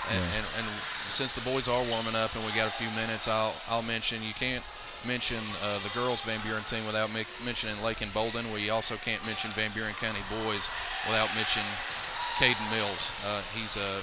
He's a redshirt freshman at Tech now. He was their big guy for the boys team for 4 years.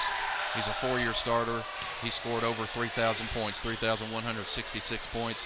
Wow. And he took these Van Buren County Eagles to the state tournament 3 times. So you know how big a deal it was when Monterey made the state tournament. Well, here's Van Buren County, Spencer, a similar-sized town, a similar-sized area. Right. Well, they got to do that 3 times under Caden Mills.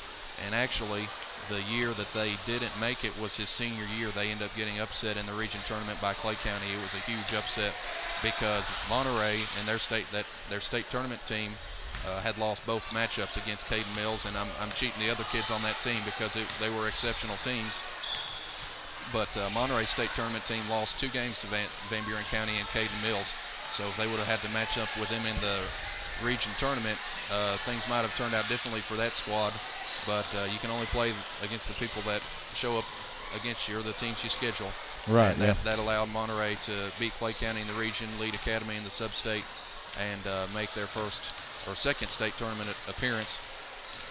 He's at Tennessee Tech right now, and he's a redshirt freshman. He got in a little bit of action last night. Tennessee Tech beat Reinert by a huge margin, by about 30 or 40, and he got 3 minutes of action and got on the stat sheet. Awesome. For Tech. So now, what position do you play? He was the guard. He was the shooting guard, point guard. He did it all. He was about 6'5" when he was in high school, and I actually saw him the other day and got to stand next to him.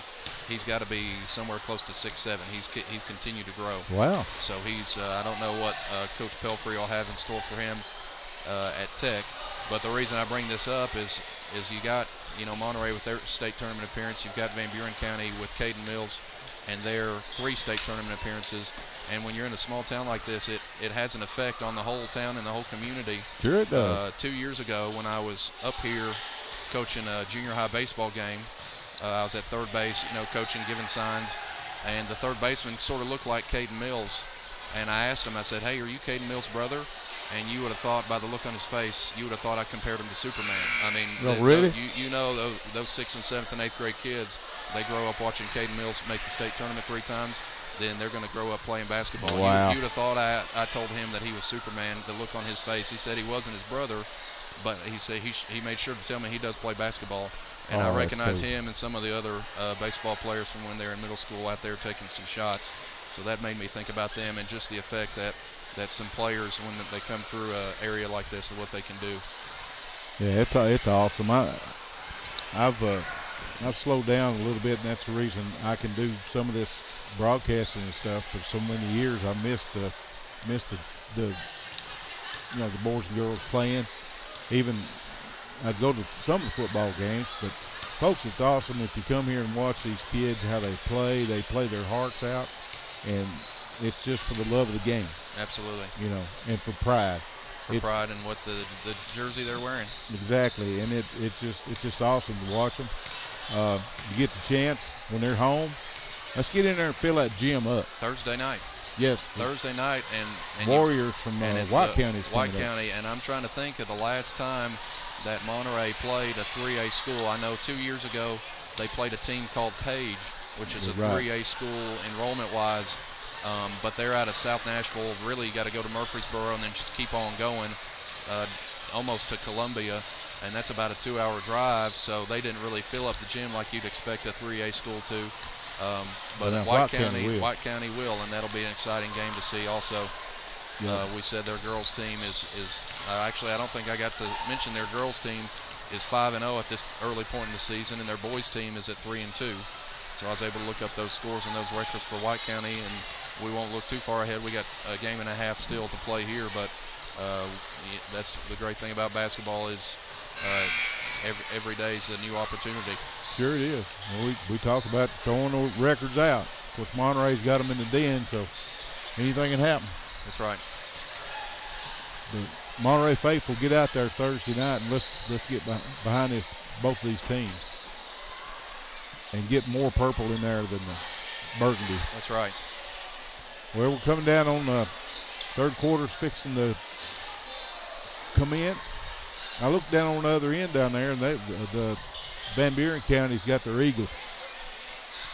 They got their mascot out. You reckon it's awesome? That's not an They've actually got two of them. Yeah, they got two of them. They're not official mascots. It's not a full eagle suit. It's not like your Tennessee Tech eagle. It ain't like awesome, is it? They're free. I think they're freelance mascots for the evening.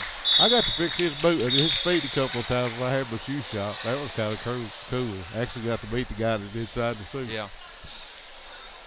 Monterey's got it side court. Start the third quarter. Faith Walker gets it into Lindsay. Lindsay Wright brings it across the timeline.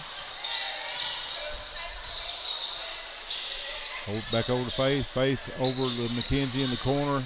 Grace Klaus up for two. No good. Missed it. And Anna was in for the rebound and got fouled. So number 21 for Van Buren County made the foul. And that is Bolton. That's Bolton. For Van Buren on the foul. Inbounds under the basket, right wing Anna. Anna over to Lindsay. Lindsay back over to McKenzie. Raleigh then to Faith Walker. Walker over to Raleigh over to Anna Hudson. Over on the right wing, way over there to Faith Walker. Into Grace Klaus in the middle. Anna Hudson on the left wing, back up to McKenzie on the head of the key. Grace dishes off to Lindsay Wright, back out to Walker out front, inside to Grace Klaus. Drives the lane up, no good. Number 10 high for the rebound for Van Buren County. And that is Giggins. Over on the left corner, drives the baseline up, no good. High for the rebound is Anna Hudson, got tied up and stole it by. Eagles will keep the rebound. Left wing three for bottom. Number 10. Giggins knocks down a three. 31-21. Those Lady Eagles have definitely been playing aggressive. Monterey has it in front court. Lindsay drives the lane up. Oh, tough break right there for Lindsay. I think she's going to the side of that, but it's going to be a charge. So Eagles coming the other way. It's not going much for the purple team tonight, that's for sure. And Buren County gets it up across the timeline. Wildcats in man-to-man defense. In man, yeah. Back out front to number 33 to Bolden. Bolden over number 10 in the left corner. 14 drives the lane on Grace Klaus. Grace fouls her. With the reach there as she drove to the basket. Early in the third quarter, Monterey trails 31-21. And number 22, Caitlin Moorhead, will make her season debut, checking in for Moorhead. Grace Klaus. She's been hurt for 6 games now. So bad rolled ankle. I saw the picture of it. It was bruised badly. And there's a turnover right away. Mackenzie Raleigh drives the lane up and good. Monterey cuts it to 8.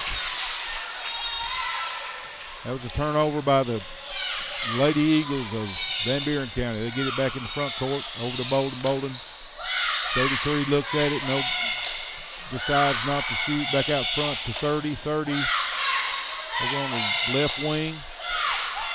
Bolden deep in the corner to number 10. Look like 14 driving the baseline. Back out to 10 for a 3, and she's been busting them so far. Mackenzie Raleigh high for the rebound. Monterey quickly up the court over to Moorhead with a 2, long 2. Anna Rebound to Hudson with Anna. a rebound, and finally got a foul called on number 14. Was it? I think it was on 30. 30 Young with the foul, and Anna Hudson's shooting 2. It's, yes, shooting foul. So it's Anna gets the first one. Things looking up, guys. We're getting there. Anna up. Then didn't get the roll. And Lindsay almost went over the back on that one. I'm glad she didn't pursue what she was doing. Van Buren County got back in the front court, over on the left wing.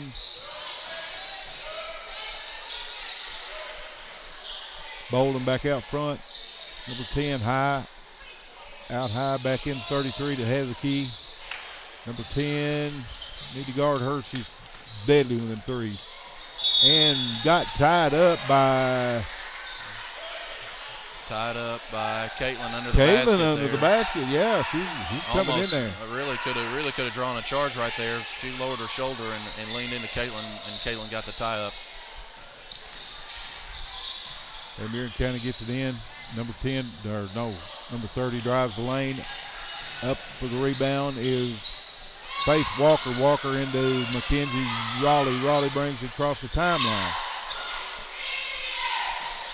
Anna Hudson in the paint. Back out to Michaela. I have to get used to saying her name. Faith Walker up. Got mugged. Shooting 2.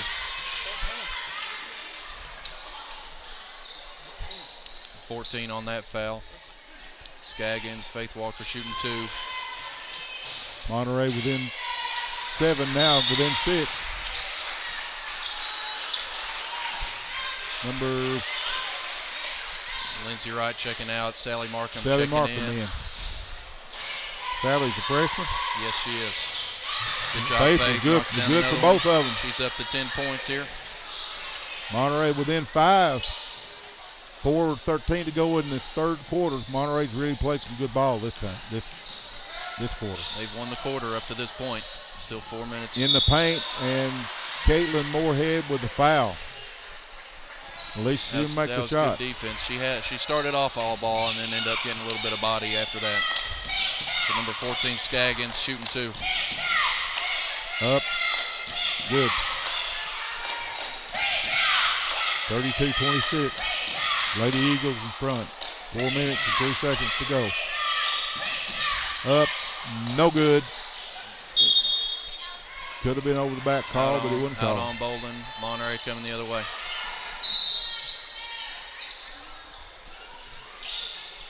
Eagles subbing McCurry and Allen for 33 is Young and Hillis. McKenzie across the timeline. And good break there. Bolden played the passing lane, got a deflection. Well, Sally was cutting back baseline anyway, so she wasn't there for the pass, but Van Buren County deflected it out. Faith Walker in at side court. And to McKenzie. McKenzie back over to Anna Hudson, drives the lane up and good. Good finish there. She got a good feed from Adeline Klaus. Set that one up. 4-point matchup. 4 points. Monterey clawing back. Lady Cats clawing back. 3 is off. That they would have went in the first quarter. Faith taking it all the way, out. Anna Hudson wants a 3. 3, and it's good bottom, nothing but net. And we got a 3 guys timeout by the 3 guys. By Van Buren Cat, it calls timeout. They're going to make it a quick one, 30-second timeout here. The 3 guys, you got trees in the way. The 3 guys that got solved, over 10 years experience, licensed and insured, 24 hours of emergency service available. Call them today, 931-267-6191, 931-267-6191. Hey guys, if we get to the foul line, we would have been ahead of this team. Yeah. We've had problems with the foul line. Yep. Barry's gonna have to adjust his microphone there a little bit. He's been out of practice. He'll get back in it, guys. Monterey within 1 point, 32-31. Van Buren County gets it in front court, 34. They're almost good tied defense. up. On good defense. Oh, Faith got the ball and into. There you go. Turnover to Monterey. McKenzie over to Anna Hudson, drives up, no good. Gets her own rebound. Out to Faith. Faith over to Sally Markham. Got it took away by Bolden. Bolden drives the lane, and there is Faith Walker, but it's up and good. 34-31. That's an impressive steal by Bolden. Yeah, it was. That was 8th grader on freshman. Yep. Adeline Klaus with an overlay. Markham up, good. No good. Out on Monterey.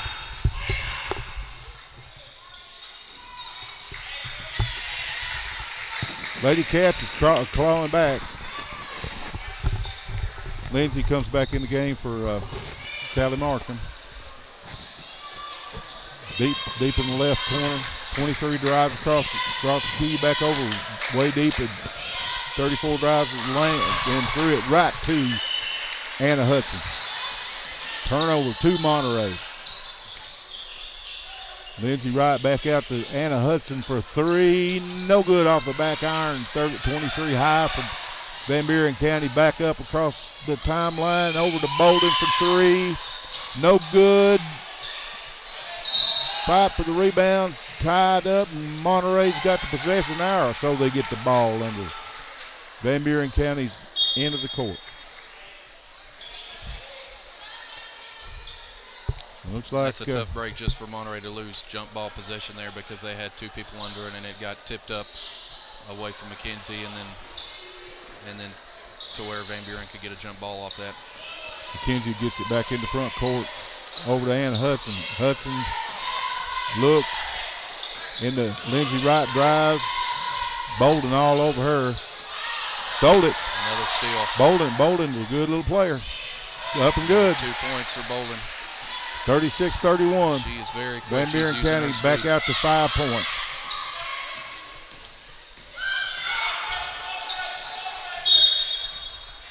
Timeout. 3 guys timeout by Monterey.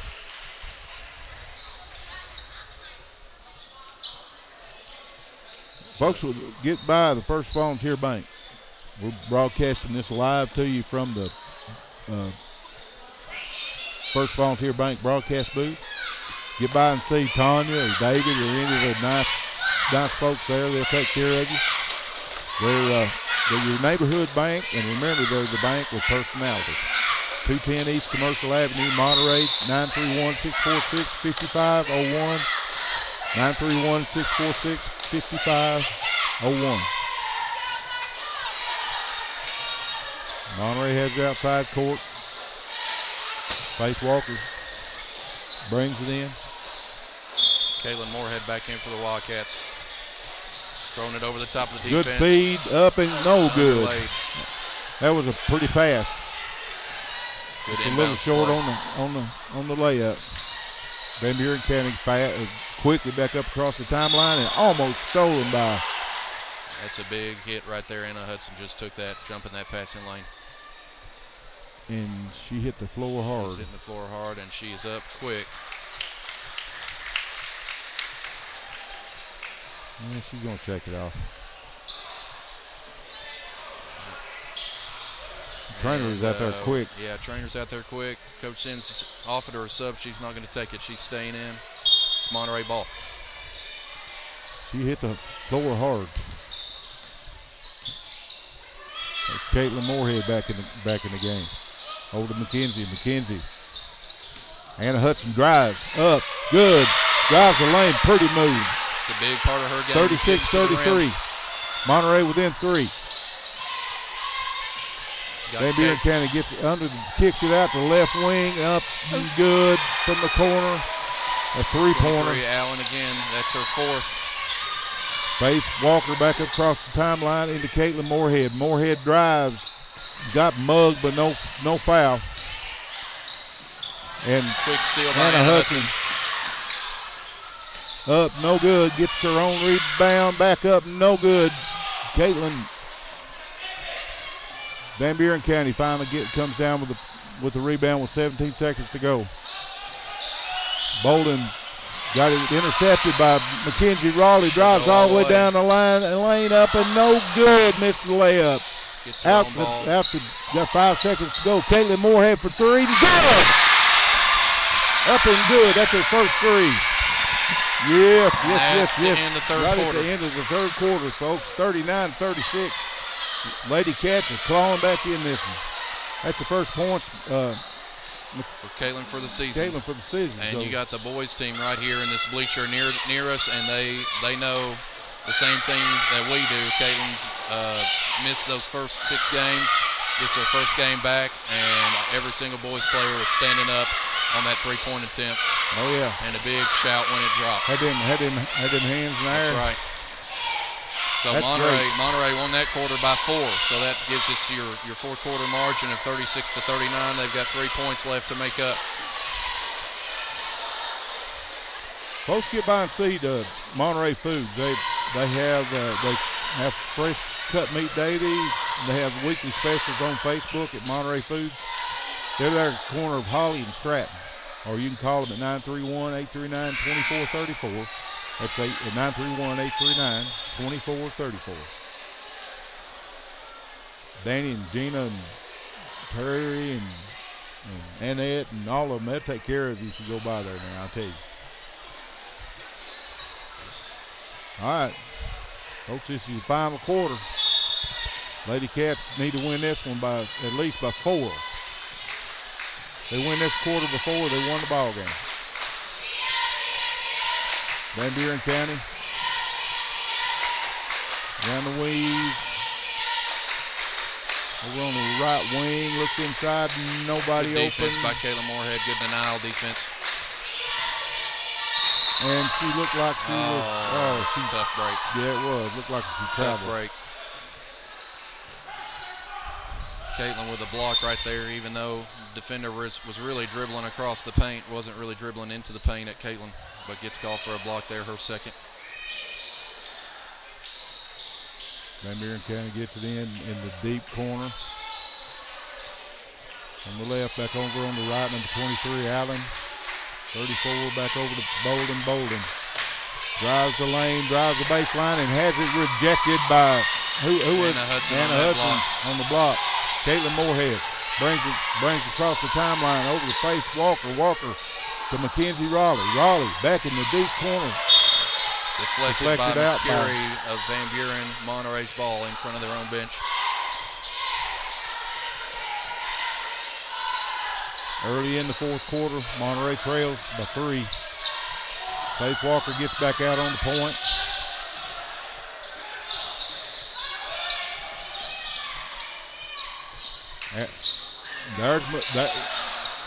Almost right with a 3. Eagles the other way. Drives the lane, number 23, up and good, Allen. Good step through by Allen there. 41-36. Monterey down to 5.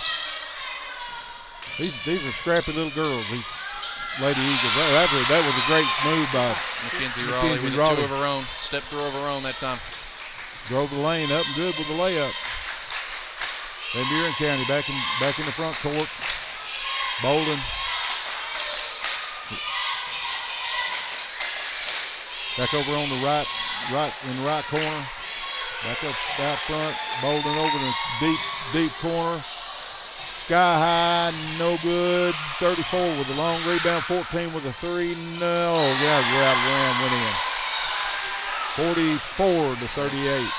Van Buren County in the lead. 6 minutes to go in the quarter. Caitlin up for a three, no good. Officials calling Anna Hudson right there, pushing the back on that offensive rebound. Van Buren County underneath the basket. Monterey putting in a full court press right here. Lindsay Wright and Mackenzie and Faith at the head of this press. They busted pretty easy. Pretty easy that time. Over that deep corner, that's that three. No good. Now that's the same down here, they ain't called it. Monterey back down front court. Caitlin back over to Mackenzie. Mackenzie out in front into Anna. Anna over to Caitlin. Caitlin up, no good. She's down fouled. To the floor, fouled on the shot, and she's quick back to her feet, so that's a good sign to see also. Yeah, coach said she's a little bit gun shy. I believe she's coming out of it. She has no choice right now. Shooting two. First one's up and good. No good. Off the front of the iron. She'll have another. Second one's up in the air, and it's good.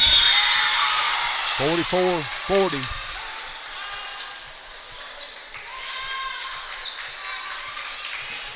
Caitlin's going to check out. Adeline Klaus coming in.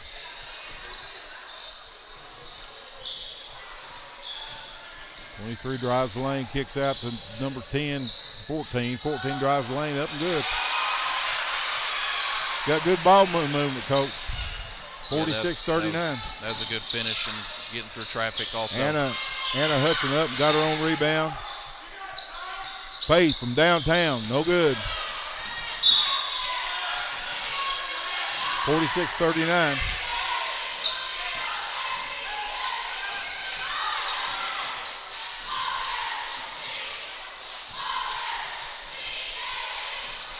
Van Buren County front court had an air ball.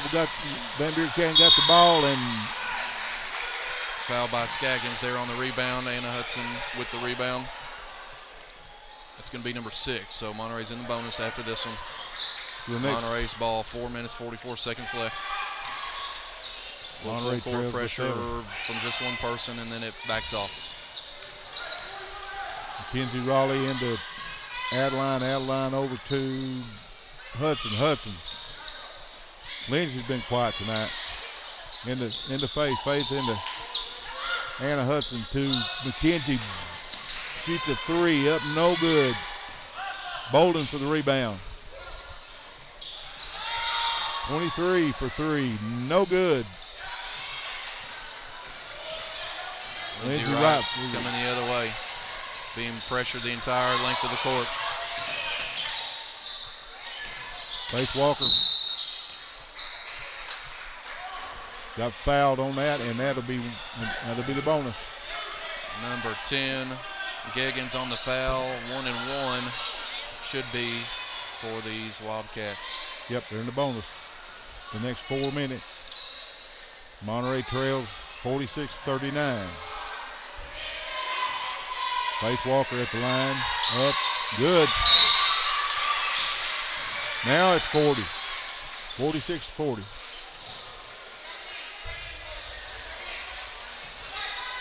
Lady Cats need some steals and some good shots. Faith up, good. She's got 12. Deep in the corner, there's a three, bottom. Knocks it down. Young with her 8th point. Anna Hudson drives out of bounds. Couldn't handle the pass. Turnover Monterey, back to Van Buren County. Across the timeline. There's Bolden in the left corner, deep in that corner. Number 10 over to the right wing. Gets it in the paint, 30 drives up, and good. Then she was fouled by Adeline Cloud. 51-41. Van Buren County Lady Eagles is out by 10 with 30 minutes and 31 seconds to go. Free throws up and good. We have a Tree Guys timeout by Van Buren County. Going to take a full time out here. They're going to sit down and talk this over these last 3.5 minutes with an 11-point lead. We got a Tree Guys timeout, and the Tree Guys will cut trees if you need them cut. And right now is a good time to get it done. Saps down. Yep. Time to cut your trees, trim them back. Call us 931-267-6190. There you go. Now what's that number again? 931-267-6191. 6191. And also go down there and see A1 Auto Repair, Sales and Service. They've been keeping my vehicles on the road for a long time, and most of them's got quite a few 100,000 miles. That's on all right. Hey, that's the vehicle that I like. That'll get you that many places. So it's done. They've done really well. Get by there and see Kurt, Tim, or Bill. They're down there on 70, just right across. Well, they're at 12636 on Monterey Highway. 839-3013. That's 931-839-3013. Monterey brings it up. Lindsay right across the timeline. Bolden's all over. Anna Hudson got fouled. Anna's going to the line. Be 1-1. Well, if you're trying to come back from any deficit and it's late in the game, one of the best ways to do it is at the free throw line. Really, but you got to make this first one just so you can have a chance at the second one. So if they're making them free throws, that one falls off. Down to Van Buren. Lindsay almost got fouled. Van Buren gets across the timeline. There's the NBA three, no good. Mackenzie Raleigh high for the rebound and brings it up across the timeline. And Anna Hudson. Anna takes a shot. Back to Mackenzie Raleigh. Lindsay Wright. Good job by her to get that blocking call. Lady Cats going to have to start hitting them foul shots. They get right back in this ball game. They're down by 11 right now. Oh, that's number 5 on Bolden. Yeah, She just now fouled out. Bolden's fouled out. Bolden fouls out with 6 points for the night. Lindsay's up and good with that first free throw. That got it to 10. So there's that first one. Now you got a chance at another one. They're scoring baskets without the clock running, so that's a good thing. Lindsay's up and good again, nothing but net. Got a Tree Guys timeout by, looks like Monterey this time. He's going to take a full timeout. Get by and see First Volunteer Bank. That's your neighborhood bank. Remember, there's a bank with personality. 210 East Commercial Avenue in Monterey. 931-646-5501. 931-646-5501. Well, this is coming right down to the wire, guys. Yeah, 9-point lead, 52-43. If you're keeping score at home, there's 10 cheerleaders. So it might sound like there's more. There's 10 of them. 10 of them, yeah. 10 of them tonight. And tonight it might sound like 20.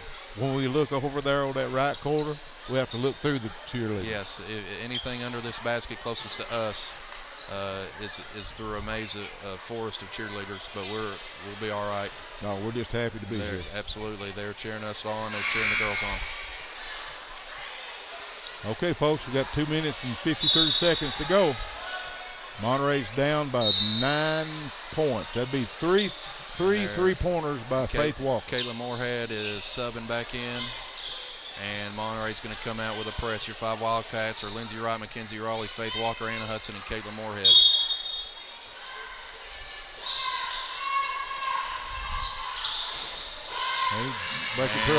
Almost got a steal. Deflection, not the turnover. Almost a steal. They're doing that the trap now. They come out with a different defense. Or the Trying to see what their half-court defense is. I can't tell. It looks like it's just man. Is it man? Running man here in the half court after they break the press. Van Buren County does the weave out on head of the key. It's actually the first time they've actually milked some time off the clock. Lindsey Wright got called. She's running through a screen, and they're going to call that. End up calling that on her, and now Van Buren's shooting 1-and-1. Tough break there. You're just trying to run through the screen. You might not even know the screen's coming, and you get called for that foul. Monterey down by 9. Down by 10. First one's good. The 14 Scaggins with her 9th point. Both teams in the bonus now.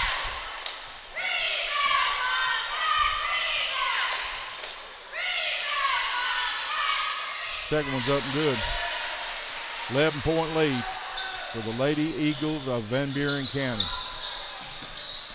Anna Hudson. Hudson drives, kicks out to Lindsey Wright. Lindsey up and good. Good finish. Drives the lane, good. Lindsey Wright with 2.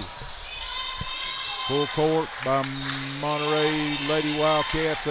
Van Buren County gets it up and stolen, and there's a foul on Anna Hudson. That was a foul.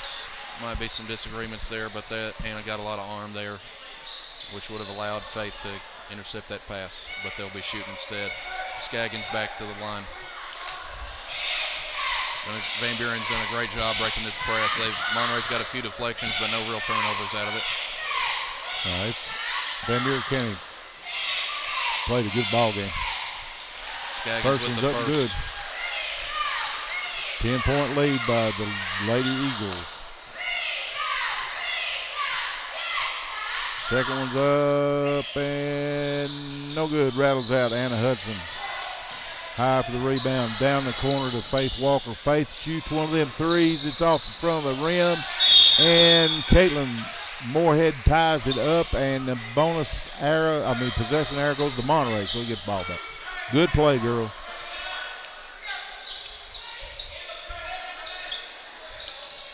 Faith finds somebody over in the corner hit a 3. Moorhead with another 3. Caitlin hit another 3. So Monterey pulls action.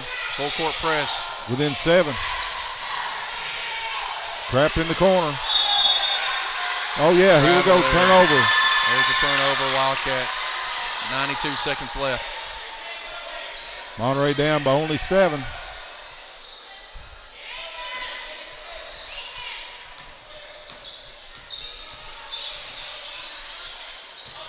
Faith Walker drives the lane up. It's got to be a block. No good. Got to be a block, yep. Faith Shooting goes to the 2. line, shooting 2. Little slide there, not a little slide, a big slide there at the end. Faith had a open layup.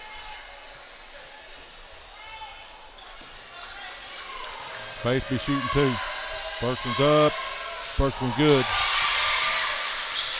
Monterey within 6 points. This could cut it to 5. Minute, 24 seconds to go. Second one's up and good. They're hitting the free throw shots, guys. Full court press back on. Get another turnover here. They are quick. They break the press, but now it's a scrum for a loose ball.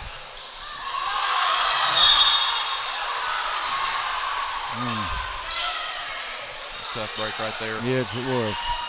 Looked like it could have been a travel. Picking up the loose ball and then walking with it. Ends up being a foul on the Wildcats as she walked for a layup, and we fouled her. Anna Hudson, 4th. Number 10. Gaggins with the first free throw in. 56-50 with a minute and 11 seconds to go. It's number 2, 58-50. Or 57-50. Faith Walker drives into Lindsey Wright. Lindsey over and skip pass deflected out of bounds. Deflected out of bounds. They're about to run 4 low here, try and get McKenzie a 3 in the corner. Not there. McKenzie handoff to Faith Walker comes out there with a rebound. Hannah Hudson drive, spins, shoots, up, good. 57-52, 42 seconds to go. 39. Van Buren County up, no good. Got mugged by. Fouled by Mackenzie Riley. I think Make him earn it. Is that on McKenzie? McKenzie with a push on that layup, and she was in good position on defense, just ended up not getting all ball. Up, no good. Young with the miss there. Monterey within 5 with 32.9 seconds to go in this ball game. Got to slow the game down. Up and good. 58-52. Monterey needs 2 quick 3-pointers.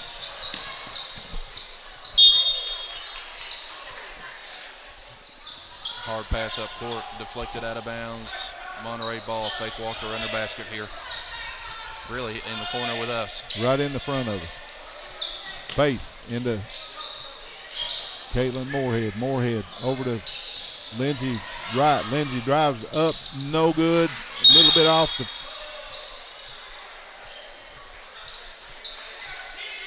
Gotta watch the elbows there. Yeah, there's a little bit of physical activity there on that offensive rebound, or defense, both sides on the rebound. 19 seconds. Number 14, Scaggins, taking free throws to try and ice it away. No good.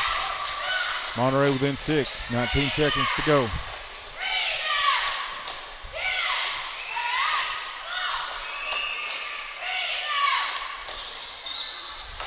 That was in for Scaggins. That's her 12th.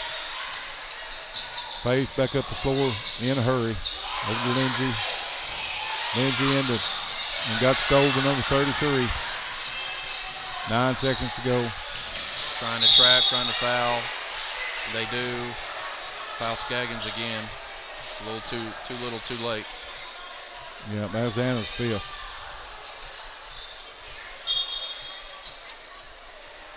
Grace Klaus in for Anna Hudson.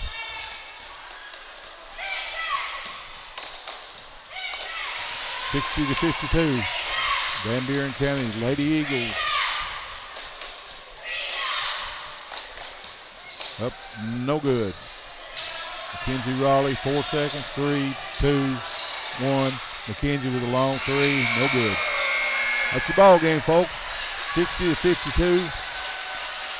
The Van Buren County Lady Eagles comes away with a victory here at home. We'll be right back after we hear a word from our sponsors.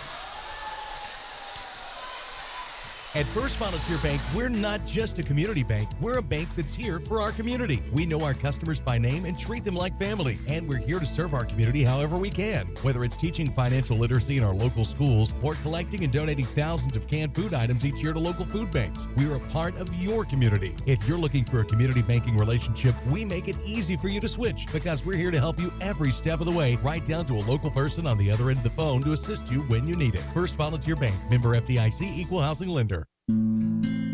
Monterey Foods, your hometown grocery store. From the time you enter their door until your groceries are carried to your car, you'll be treated as a valued customer. Come by and see Danny and his staff today. And remember, they have fresh cut meat daily, and check out their weekly specials at Monterey Foods on Facebook. They're located at the corner of Holly and Stratton in Monterey, or just give them a call at 931-839-2434. That's 931-839-2434.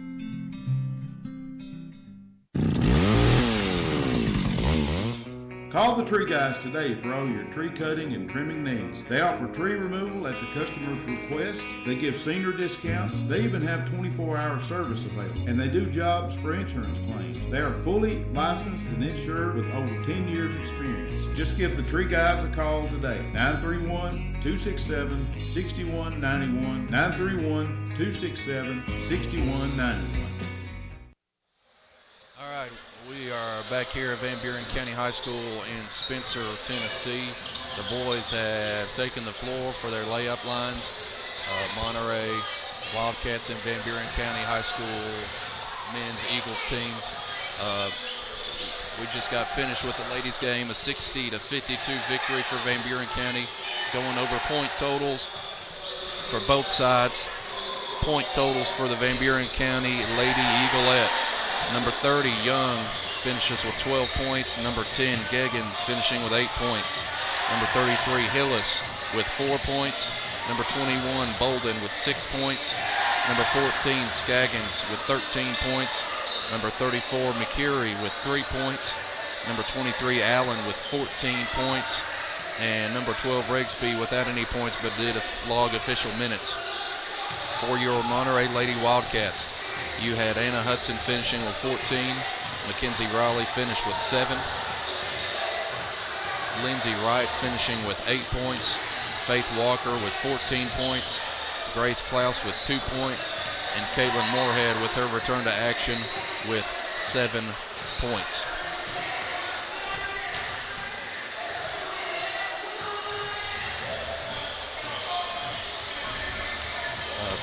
Before we start this men's game, we'll go over some season totals and some season stats. From the boys' side, I've got some averages and some and point totals, rebounding totals. Looking at just your scoring, your leader for your Monterey Wildcats in scoring is Peyton West with 19 points a game.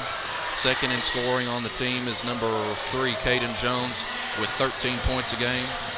Silas Randolph with 9 points per game in this early part of the season. Kevin Borhaus and Jackson Billings both listed with 8 points a game for Kevin Borhaus, 8 points a game for Jackson Billings. Noah Sailors with 6.2 points per game. Tucker Phillips with 6 points per game. Cody Allen with 4 points per game. LT Sullivan with 2 points per game. Corey White with 3 points during his 5 games. Jackson Troyer with 2 points per game across his 5 games. Brandon Hoover also with 2 points per game, and Cole McDonald with 1 point per game so far for your men's Wildcats team. If you go and look at rebounding, your leading rebounder for your Monterey Wildcats is Kevin Borhaus with 7 rebounds per game. Your second leading rebounder is the other big man, Silas Randolph, with 5 rebounds per game. After that, your third leading rebounder, Peyton West and Noah Sailors, also with 5 rebounds per game. So you've got your 3 big men leading the team in reboundings, and you got your point guard. And that's sort of something you see in basketball more, is the point guard getting rebounds because he's the one who's got to push it up the floor. So if you can get your point guard to rebound it, you get the ball in his hands quicker, and you can get it up the floor quicker. Exactly. Also with 4 rebounds a game, Caden Jones, Jackson Billings, Tucker Phillips, LT Sullivan with 2 rebounds per game. Cody Allen and Braden Hogue and Byron Borhaus also with 1 rebound per game on their averages. Rick, I was going to let you do a little guessing. Now, you can probably guess who leads the Monterey Wildcats in assists. In assists. Yes. I would say that might be Peyton West. Magic West. Yes, right. The Magic Man.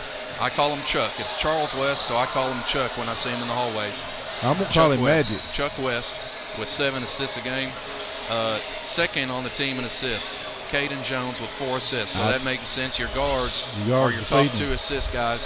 Okay, here's your trick question. Who's third on this Wildcat men's team in assists? I'd say it'd be Borhaus. Borhaus. Now, we did talk Friday about interior passing, and it ended up helping us beat Oneida. Mm-hmm. We got a lot of interior looks with Borhaus to Silas and Silas to Borhaus, and getting some easy looks that way, and it's sort of what's spraying our comeback victory against Oneida. Yep. With 2 assists per game, Silas Randolph is your number 3 assist leader, and Tucker Phillips also with 2 assists per game. Noah Sailors with an assist per game. Kevin Borhaus with an assist and a half per game, and Jackson Billings with 1.3 assists per game. So that totals out your assist totals for your Wildcats. If you got the team assists, team assists, I don't have the totals. Well, maybe I do have the total. Now, I've got it added up by athlete. I haven't gotten the whole. The reason I'm saying that, they are unselfish They're with the ball. Unselfish. No, if we make a basket, then there's an assist to go with it. Right. Yeah. We have a high ratio of baskets made to assists to convert on those baskets. Well, they're the epitome of no I in team. Absolutely. It takes every one of them to do what they're doing. Yes, and you got, like I said, Silas is starting post, power forward, center, plays both post positions, yet he's your number 3 in terms of getting assists.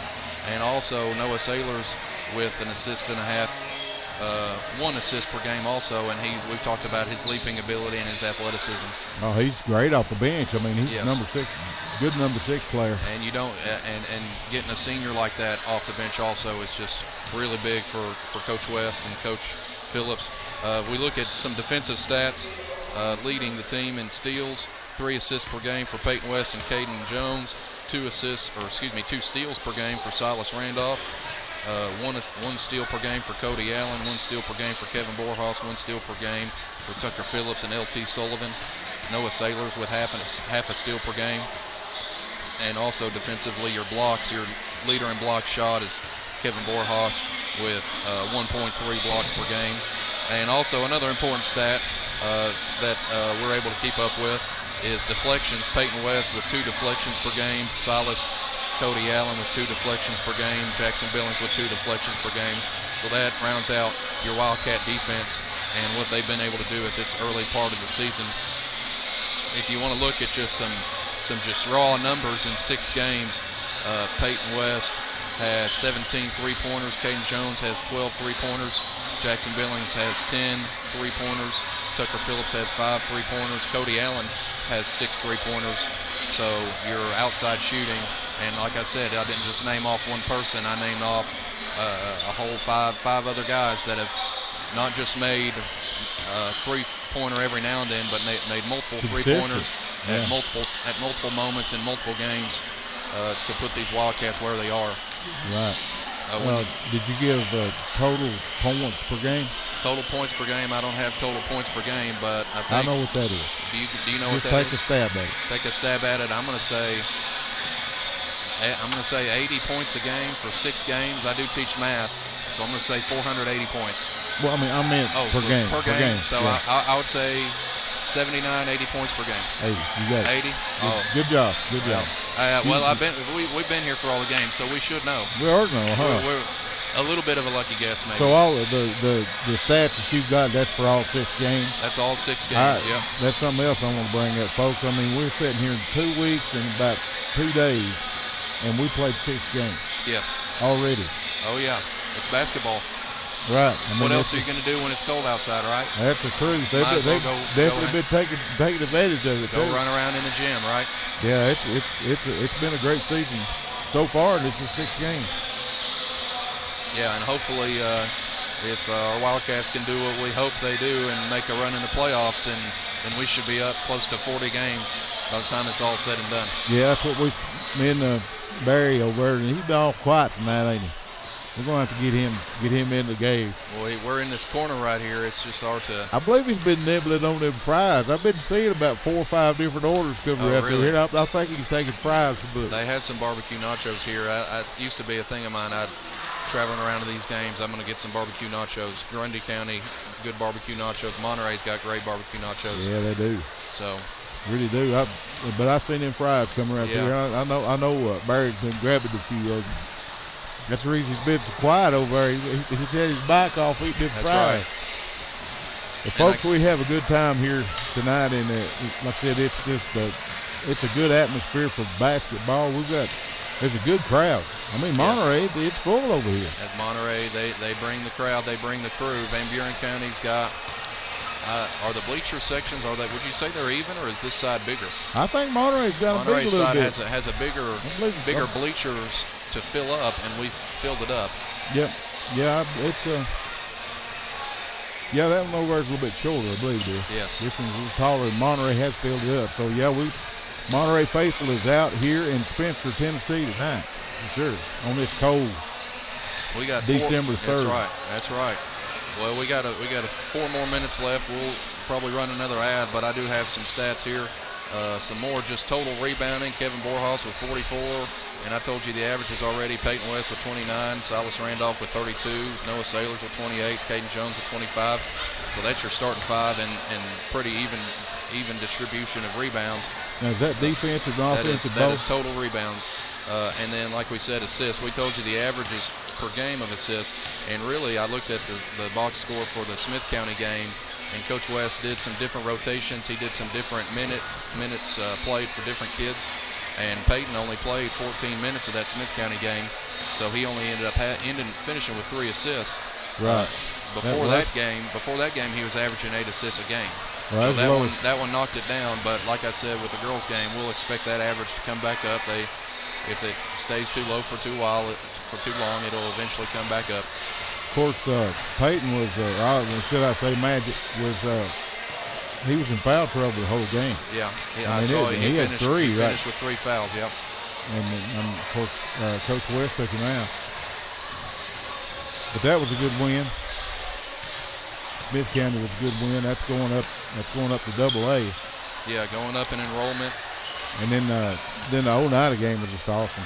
Oneida, that was an impressive win. That's a state playoff game right there. It really was, and both teams took it completely seriously. If you listened to it or if you went back to listen to the recording, both benches, there was no love lost. There was no giving away any freebies that night in that matchup. No, they had to work for everything we got. And speaking of working for what they got, and I'm sure Coach West has seen this, but Pickett County, I said they're off tonight, and sure enough, their coach, Joseph Amonette, is here in the front row of the Monterey bleachers.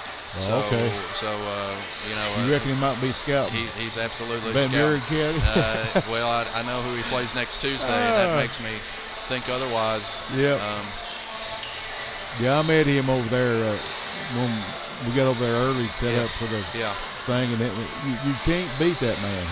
He is so nice. Well, he's got an impressive career. He had an impressive high school career at Pickett County and played his college ball at Wake Forest. Right, I thought he did. Very impressive. And Pickett County is certainly blessed to have him as their coach. And it'll be an exciting game. It's always exciting when, like I said, small town basketball, there's nothing quite like it, and we'll get to kick that up or have another, not kick it off, but kick off district play with Pickett County next Tuesday. Yeah, it's going to be a good game. I was going to holler at Teresa Randolph, and she never did look at me. That's Silas's mama. Yes. They just, I don't know, do they ignore us when they go by, or what's the deal over there, Heaton? I don't know. They just don't want to be on air, maybe. They just look the other way. I was gonna get an interview out of her. Okay, folks, we're winding down on this half. Got the girls' coach, Mark Sims, coming over here. He might sit in with us maybe a minute or two here.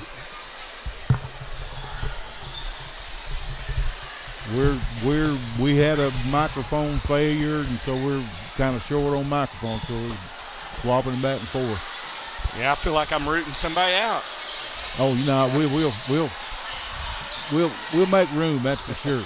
We got a couple more coming on the way, so we'll have plenty here in a day or two. Well, tough luck, Coach. I mean, the girls played good, especially at second half. Yeah, second half we played good. The first half we came out, we were flat. We did some things. You try to fix problems as they occur, and we had some stuff that happened to us tonight that we've been really good at, especially on our press. Our rotations on our press have been really good. Tonight they were not good at all. We've been preaching a lot about taking good shots at good times, and we didn't do a good job at that in the first half. Now in the second half we passed the ball a little better, played with a little more intensity, and it showed. We were able to I thought there for a second we were going to come back and win that thing, but it looked good. I thought it was too. I'll tell you what, Van Buren County is a hustling team. They were quick, aggressive. They were just. It was a good game all the way around, and I love the way the Lady Cats came back in that second half. Yeah, it's always good to see a team fight back like that. And, that's one thing we talked about since the first time that we talked is the way that they fight and they don't quit, and so they did a good job at that. So you want to sit in with us first quarter? Yeah, I'll sit here for a second. Was it your plan, or is that just what she does, putting Caitlin on a post? Is that something you expect for her to do? We planned that out that way tonight just because we felt like she would be a step slower. Yeah. But, Caitlin, in her younger years, she grew really fast. She played a lot of post when she was younger until she got on up into middle school, and then she got kind of transitioned more to a guard. So she's got a little background in that anyways. She did a good job playing deny defense at different times on that post, just being quicker. She definitely makes a difference for us. I don't know if you noticed, but it seemed like there was a lot less offensive rebound to go on when Caitlin was in there. There was. She does a good job at that. She's always that's what worried me about her coming back at less than 100% because the biggest part of her game is, at times almost looks out of control because she moves around so much and gets a lot of that trash. But she did a good job tonight. So. Yes, she did. She looked like she's. Well, you talking about her being maybe a little bit gun shy and apprehensive. Mm-hmm. She done some good. She did some good play tonight. Monterey's up 2-0. Billings with an offensive rebound, put back, quick steal for the Wildcats. Caden Jones. Borhaus up, no good. Too strong. After Billings over the West for a 3, good. Bottom. We got a nickname for him, Coach. What you got? Magic West. Magic West. Yeah, we talked about that last week. Yep. He knows who that is. I don't That's know. What we got to find out. We'll go educate him. I know that. If I get around him, I'll let him know about it. 21 up, no good. High for the rebound is Silas Randolph into West. West drives the paint up, kicks it out to Jones. Wide open 3. No good. Rims out. West up with the rebound. Up and in and was fouled. Peyton West with a quick 5 off that offensive putback. Monterey up 5-zip. 7-zip. 7-zip. They're scoring so fast we can't keep up with them. They've done that multiple times this year. Yeah. I guess everybody's used to that by now, huh? And we get caught up. Yeah, like we said, small town basketball, Van Buren County student section has got a good showing. Van Buren County's always a fun place to come play. Atmosphere's always good here. Yeah, it's loud in this gym. It is. Free throw missed. Ball out to Van Buren County. Wildcats got press. They've got it across the Eagles timeline. Number 20 from three-point land, no good. Van Buren County, number 22, up for the rebound. 3 is good by number 25. Number 25, Hodges, the big man with a left wing 3. West drives the paint up, back-handed layup, no good. Gets his own rebound. Ball is fought for, and Payton's going to pick up a little tack foul there on that rebound. Still coming out with the press. Borhaus guarding the ball. Yeah, he's got a big wingspan. It's hard to get it around him.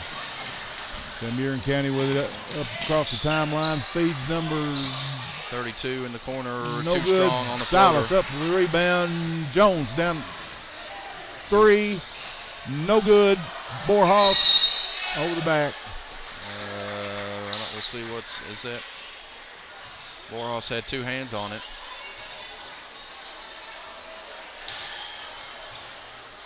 And they're going to give him. Borhaus had 2 hands on it, and he got fouled on the putback. So that was a shooting foul then. 7-3 Monterey up, 5:57 to go in the first quarter. Borhaus up, no good. A little short.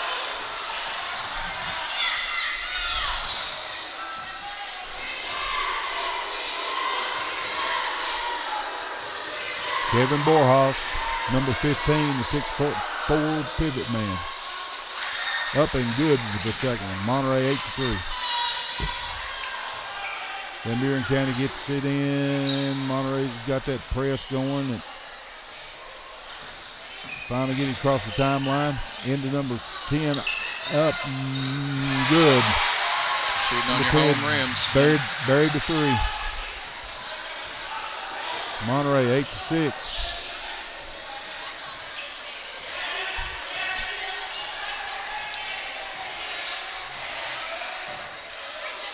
Monterey with the weave.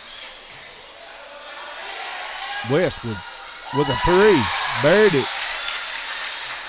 Slow the defense to sleep there. Think you're going to dribble handoff. Think you're going to take the screen. Instead, Wide you take open. the shot. There's steal by West up. No good. Was mugged twice. Finally got a foul call.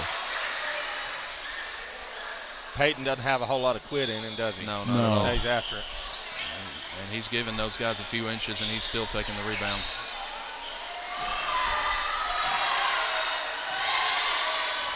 West up. Good. 12-6, Monterey with the lead. 5:10 to go. Got a substitute, number 33 for number 20. West up to the second one. On the way. Good. Gets the roll. 13-6. Timeout, Got Van Buren. 3 guys. Timeout. Peyton West with a quick 10 points if you're keeping score at home. 13-6. Did you guys get a chance to watch any of the JV game before? Just a little bit. JV? Quite a bit of it, yeah. 33 that came in for Van Buren there. He looked like a pretty good player in the JV game. He just moved here this year from Ohio, they said. Really? Okay. He had a sister that played for the girls team. But he's either a freshman or a sophomore, but he's pretty smooth. Looks like he's got some So ability. he's getting double action tonight. Yep. Yep. That was a good game, that JV game there. It was. Okay, you got time back in. Monterey with the lead, 13-6. Full court, trap. Van Buren County gets it in. Number 21 drives the lane up and good. That was a good move. West into Borhaus, wide open underneath. Shuffled his feet there. Coming the other way on that travel. Borhaus travels. He didn't have to shuffle his feet. He had nobody close to him. He's too wide open. That's right. Needed somebody closer to him. Van Buren County's got, let's see, about 5 seconds almost. Across the timeline from deep in the corner, no good. Jones with a rebound and quickly down the court. The 3 Van Buren County's back, and Jones drives the lane up and good. Quick layup there by Caden. Van Buren County almost turns it over. Number 25 out on this left wing. 33, good feed into, missed the layup. That was number 32, wasn't it? That was 33 on that layup, on that miss. Oh, yeah. West drives the length of the court, gets his own rebound up and good. That first layup looked like it went through the rim and popped straight back out. Yeah. Gets a steal off Monterey the press. gets a steal on Jones. And they're going to call that a travel in the corner. Yeah. Pump fake, dribble drive, shuffled his feet before he went it. Been some tough calls made tonight, for sure. Monterey 17-8 with 3:58 to go. They sort of changed around this trap, and they got Jackson Billings playing one of the head positions instead of playing in the back, giving Peyton a break. 25 for another 3, no good, off this time. Billings with a rebound. Good tip Monterey by Silas. back up the front court. Billings drives the lane up and no good, and fouls. Foul trying to get his own rebound. Did a good job of making space right there, actually putting his head down and getting space from the defender that way. Cody Allen, Noah Saylor's checking in for the Wildcats. Still keeping that press on though. Borhaus Silas at the head of that press. Silas and Billings go to get a little rest. The 21 back to 25, and then back to the head of the key.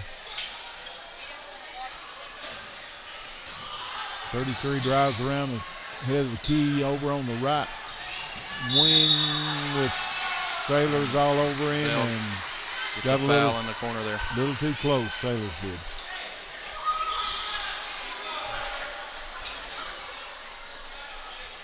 Talking about Jackson Billings there a while ago, he's really expanded his game since he started here at Monterey. He's turned into a lot more than just a spot up and shoot it guy. Yeah. He's been able to handle the ball, and he's always been a defender.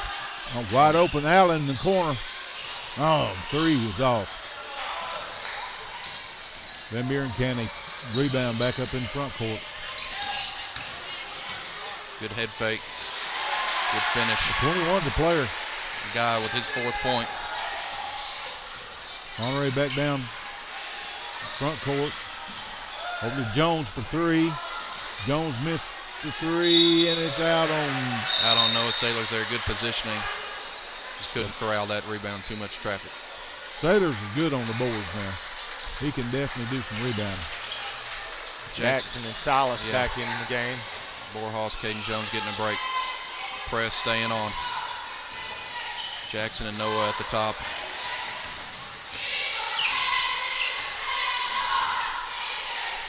In that deep corner, 34 drives the lane, wide open layup, good. 17-12, Monterey with the lead, 5-point lead, 2 minutes and 16 seconds to go in the first quarter. West gets his defense set.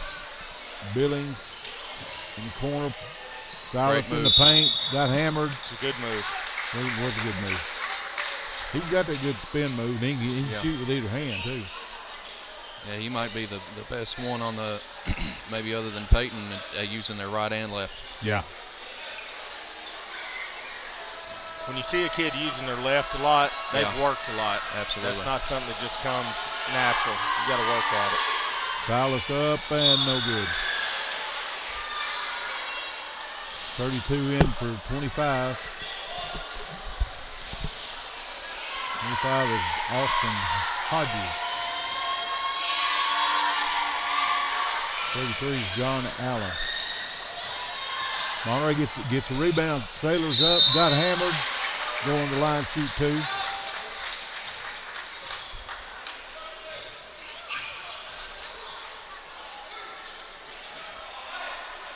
Sailors done really well up at Pickett County from the free throw line. Yeah, he's got a really good stroke. He's the first one down. Looks like he's at home up there. Monterey 18-12 with a minute and 56 seconds to go, and he missed the second one. Van Buren County with the rebound, back down into front court. 34 out in front. Key stolen by Billings. Billings drives the lane, puts it up and in. Monterey 20-12. You said, Coach. That's right. He's a heady defender, and he's gotten quicker with this extra year of growth too. I don't know that 2 years ago he could have made that steal and got the length of the floor right. like that. Yeah.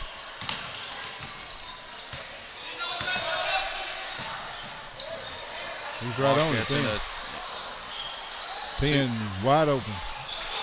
Didn't hit nothing but wood. Monterey didn't get the rebound. That's another one. Another air ball. Nothing but wood. That hurts when you're at your home gym. You hope to shoot better than that. There's 2 air balls in a row. The girls' team found the net a lot more than they did the wood. Yeah. Oh, yeah. They was raining in 3. Yeah.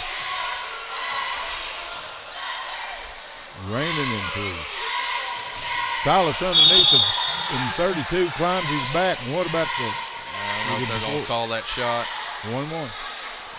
We're in the bonus anyway. Yep.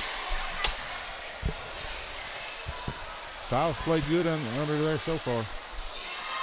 The 32 for Van Buren County's got 2 fouls. Van Buren County's got 17 fouls. Silas good on the first one. 21-12 Monterey. West goes out. Jones back in. Kind of changing up some of his rotations. He was doing, 2 or 3 people every 4 minutes, but he's been subbing a lot more and still keeping that press on no matter who's out there. Silas hits the second one. Monterey up 22-12 with 56 seconds to go. Van Buren County gets it back into front court. Number 33-10 in this corner. Looks in, no good. No, didn't shoot. 34 from 3-point land, and Silas rebound, high for that rebound. Up to Allen. Allen has 36 seconds on the clock. Slows it down just a little bit. Probably going to wait for the last shot. Billings looks inside. Randolph with that jump hook, no good. Van Buren County with a rebound, 20 seconds to go. Back in front court. In the deep corner, number 10, no good. Billings. Van Buren County. Out on Monterey. Yeah, Billings knocked Good it out. contest by Sailors there. He was right up in this corner, and he elevates to contest that three-point shot.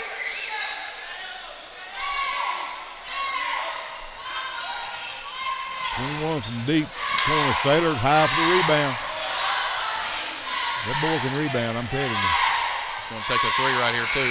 No good. That's the first quarter, folks. 22-12, Monterey with a 10-point lead.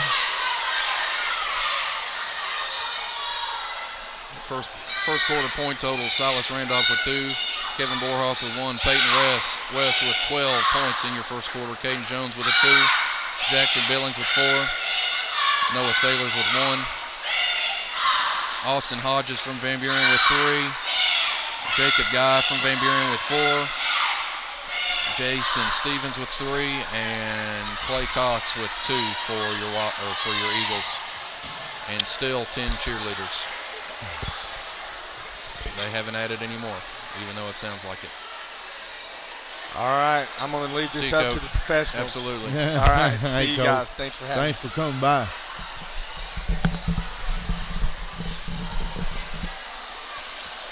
Folks, here in a week or so, we won't have to be adjusting these microphones around. We'll have another one back in its place. We used that one microphone one time. That was the one that up at Monterey. That messed up on you? Yeah, it got some distorted and stuff. Oh, yeah. I mean, well, that was part of it then. That was it. And the next time I plugged it up, it went out. So we're going to have us a couple of spares here. Caden Jones, Cody Allen, Jackson Billings, Silas Randolph, Noah Sailors, your 5 Wildcats. Billings on the foul line, got checked up. Allen over to Jones. Jones into Silas Randolph. Back out to Allen. Jones backs out. Puts it up, no good. Van Buren County in there for the rebound. Monterey's the semi press. Back out to 33. Man. Foul on Billings. Foul on Billings. He got his money worth on that one. Yeah, he Money's did. worth out of that one. Well, his hands was on the ball, but the body was on the body. Yeah, you're right.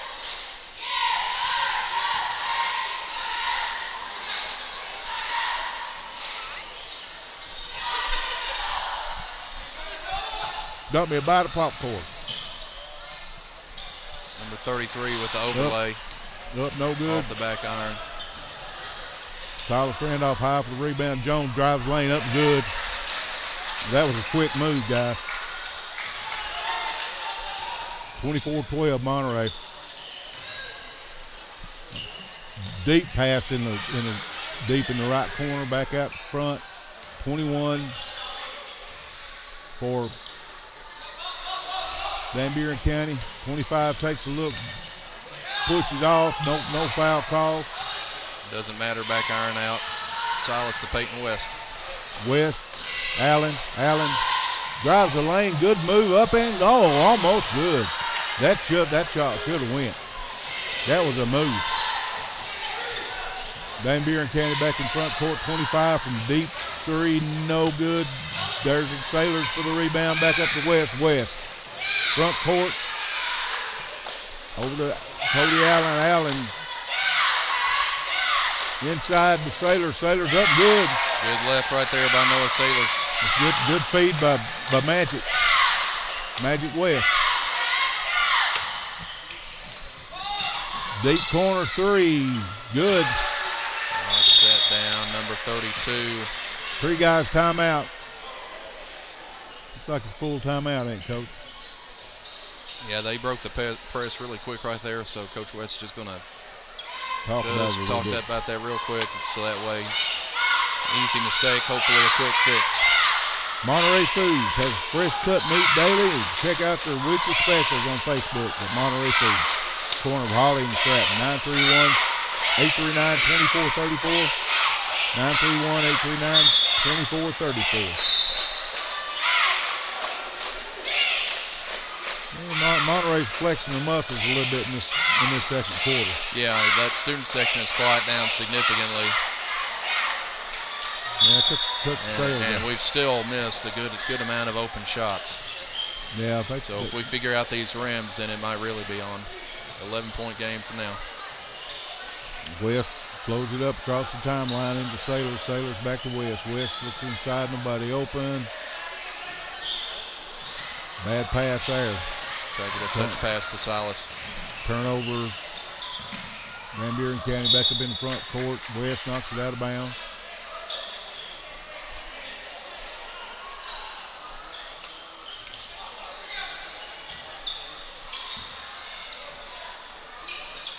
Corner three for Van Buren. Number 32. England. He hit one just a second ago. Yep. 18-26, Monterey with an 8-point lead. West, front court, over to Jones. Jones into Sailors. Sailors over to Jones. Jones looks inside, nobody open. Back to Sailors. Sailors. Jones. Jones over to West. West.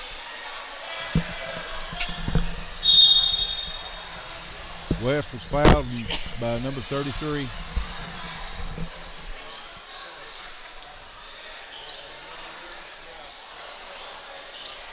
And Peyton's going to get the bonus 1-1 here early in the second quarter. Yep, 5 more minutes to go in the quarter. Monterey's in the bonus. Jackson Billings checking in for Noah Sailors. Jackson Troyer. Jackson Troyer, you're right. And first one's good. Magic West up and good.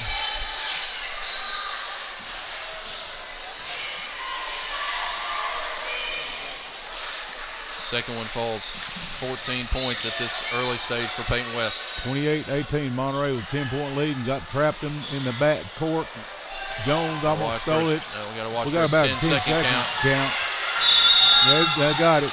Turnover. Yep. Timeout. Nope, timeout. So 3 guys, timeout, guys.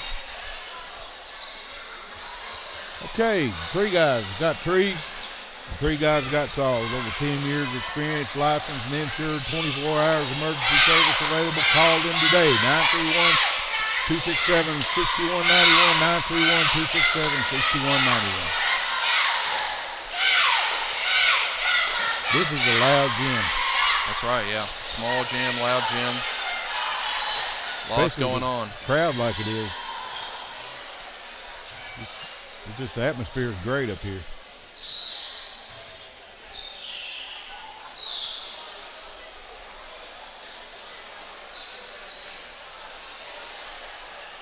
All right, Monterey comes out with the starters.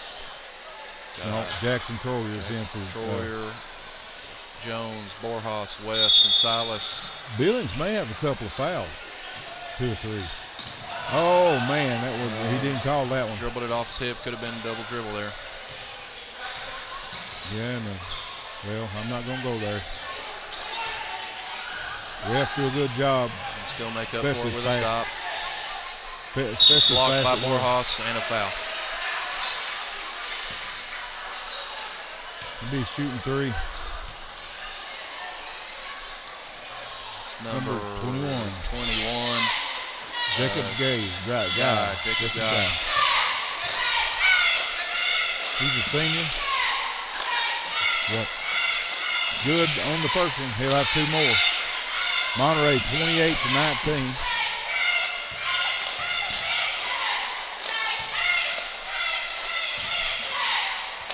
Hit number 2. We have another one.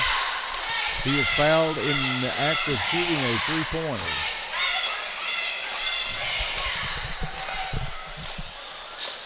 Three. 21 is blistering the nets from the free throw line. Monterey with a 7-point lead. West shoots a NBA 3, no good off the back of the iron. Jackson Troyer with a rebound back into West. West drives up and in. With somebody hanging on him that time. Van Buren County brings it up across the timeline and in 21 had it fling out of his hands. Might have got hit by a Wildcat, but he was out to the Cats anyway. That's right. Wildcat ball. West across the timeline, looks over his offense, gets a screen from Silas Randolph, goes inside, can't shoot, back out front, over to Jones, he can, and it's bottom, 3 points for Mr. Caden Jones from downtown. 33-21. Monterey in this 1-3-1 where they're going to try and trap in the corners. Yep. They got hands all over it, pass over the top. Guy was wide open, but Monterey got back on defense. Up, no good. Jones with a rebound.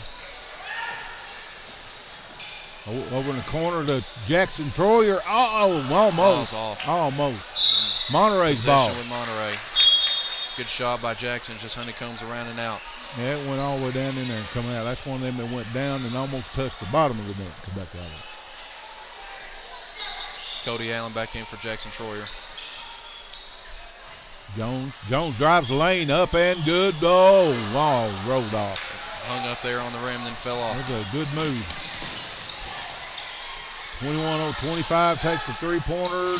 No good off the Silas rebound. Randolph high for the rebound. Inside to Borhaus. Borhaus up, no good. Silas tips it over to Borhaus. Borhaus back up for two. Monterey's all over them offensive boards. 35-21. Monterey at 14 points. 22:41 left to go in the second quarter. Deep in that corner again. 32 up, no good. Jones with the rebound. Jones quickly up the court. Fairbury County back on defense. Peyton West with Magic a quick West three. with a NBA three. They lull you to sleep. They think you think you're lucky with Caden Jones on the right wing holding the ball. Quick pass, quick shot. West is wide open. Van Buren County almost got it trapped, and number 25 is trapped in the corner, back over to number 21 from a long three. Good. And he will knock it down. That's his 10th point from Jacob Guy. He's been smoking it so far. He's a ball player. Peyton West in the front court. Monterey with a 14-point lead. West drives the lane up and good. Good what a move. Dribble. That's that magic move there, the Magic West.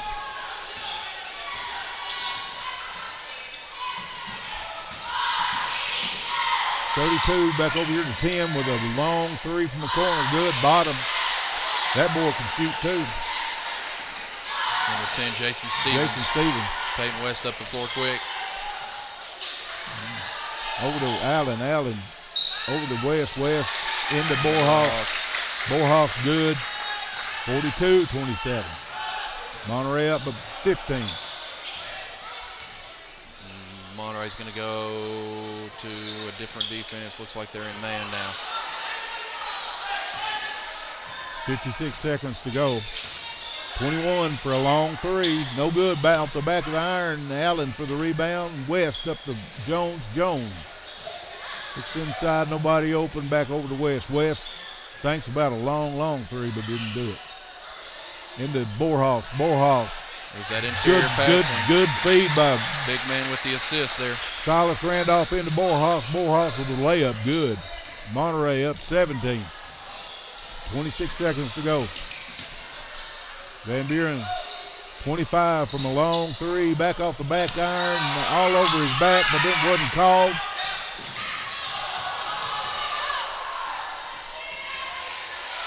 Were we playing football, guys? Yeah, well, tough breaks right there on that pass ahead. Well, Borhaus stays on the rebound, back up again. I don't know exactly what they're doing. Well, if we are playing football, we got Kevin Borhaus on the team, and he really does play football. So. Well, that guy's all over him on that shot. That's good for the Wildcats on that. Okay, we're at halftime, folks. We'll be right back after a word from our sponsors. At First Volunteer Bank, we're not just a community bank, we're a bank that's here for our community. We know our customers by name and treat them like family, and we're here to serve our community however we can. Whether it's teaching financial literacy in our local schools or collecting and donating thousands of canned food items each year to local food banks, we're a part of your community. If you're looking for a community banking relationship, we make it easy for you to switch because we're here to help you every step of the way, right down to a local person on the other end of the phone to assist you when you need it. First Volunteer Bank, member FDIC, equal housing lender. Monterey Foods, your hometown grocery store. From the time you enter their door until your groceries are carried to your car, you'll be treated as a valued customer. Come by and see Danny and his staff today. And remember, they have fresh cut meat daily, and check out their weekly specials at Monterey Foods on Facebook. They're located at the corner of Holly and Stratton in Monterey, or just give them a call at 931-839-2434. That's 931-839-2434.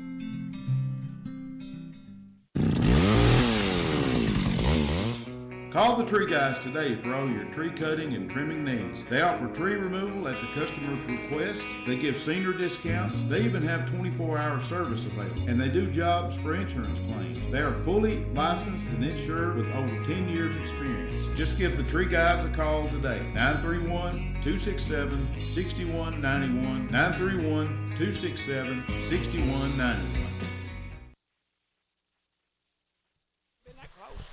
All right, folks, we're back at halftime. Monterey leads 46-29. Up here in the bright lights of Spencer, Tennessee, Van Buren County High School Gymnasium. We saw a good game from the girls. First game, they just come up a little bit short. They fought that second half. They had a very good second half. They done a really good job. Probably. What was the final score?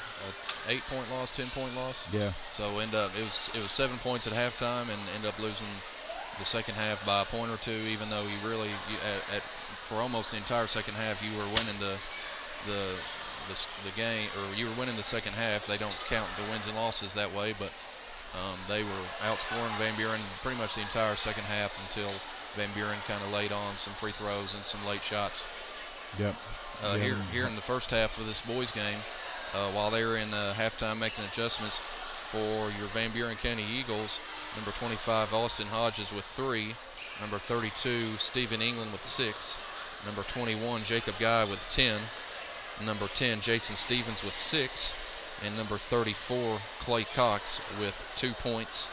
Your Monterey Wildcats have 4 from number 34 Silas Randolph. They've got 7 from Kevin Borhaus.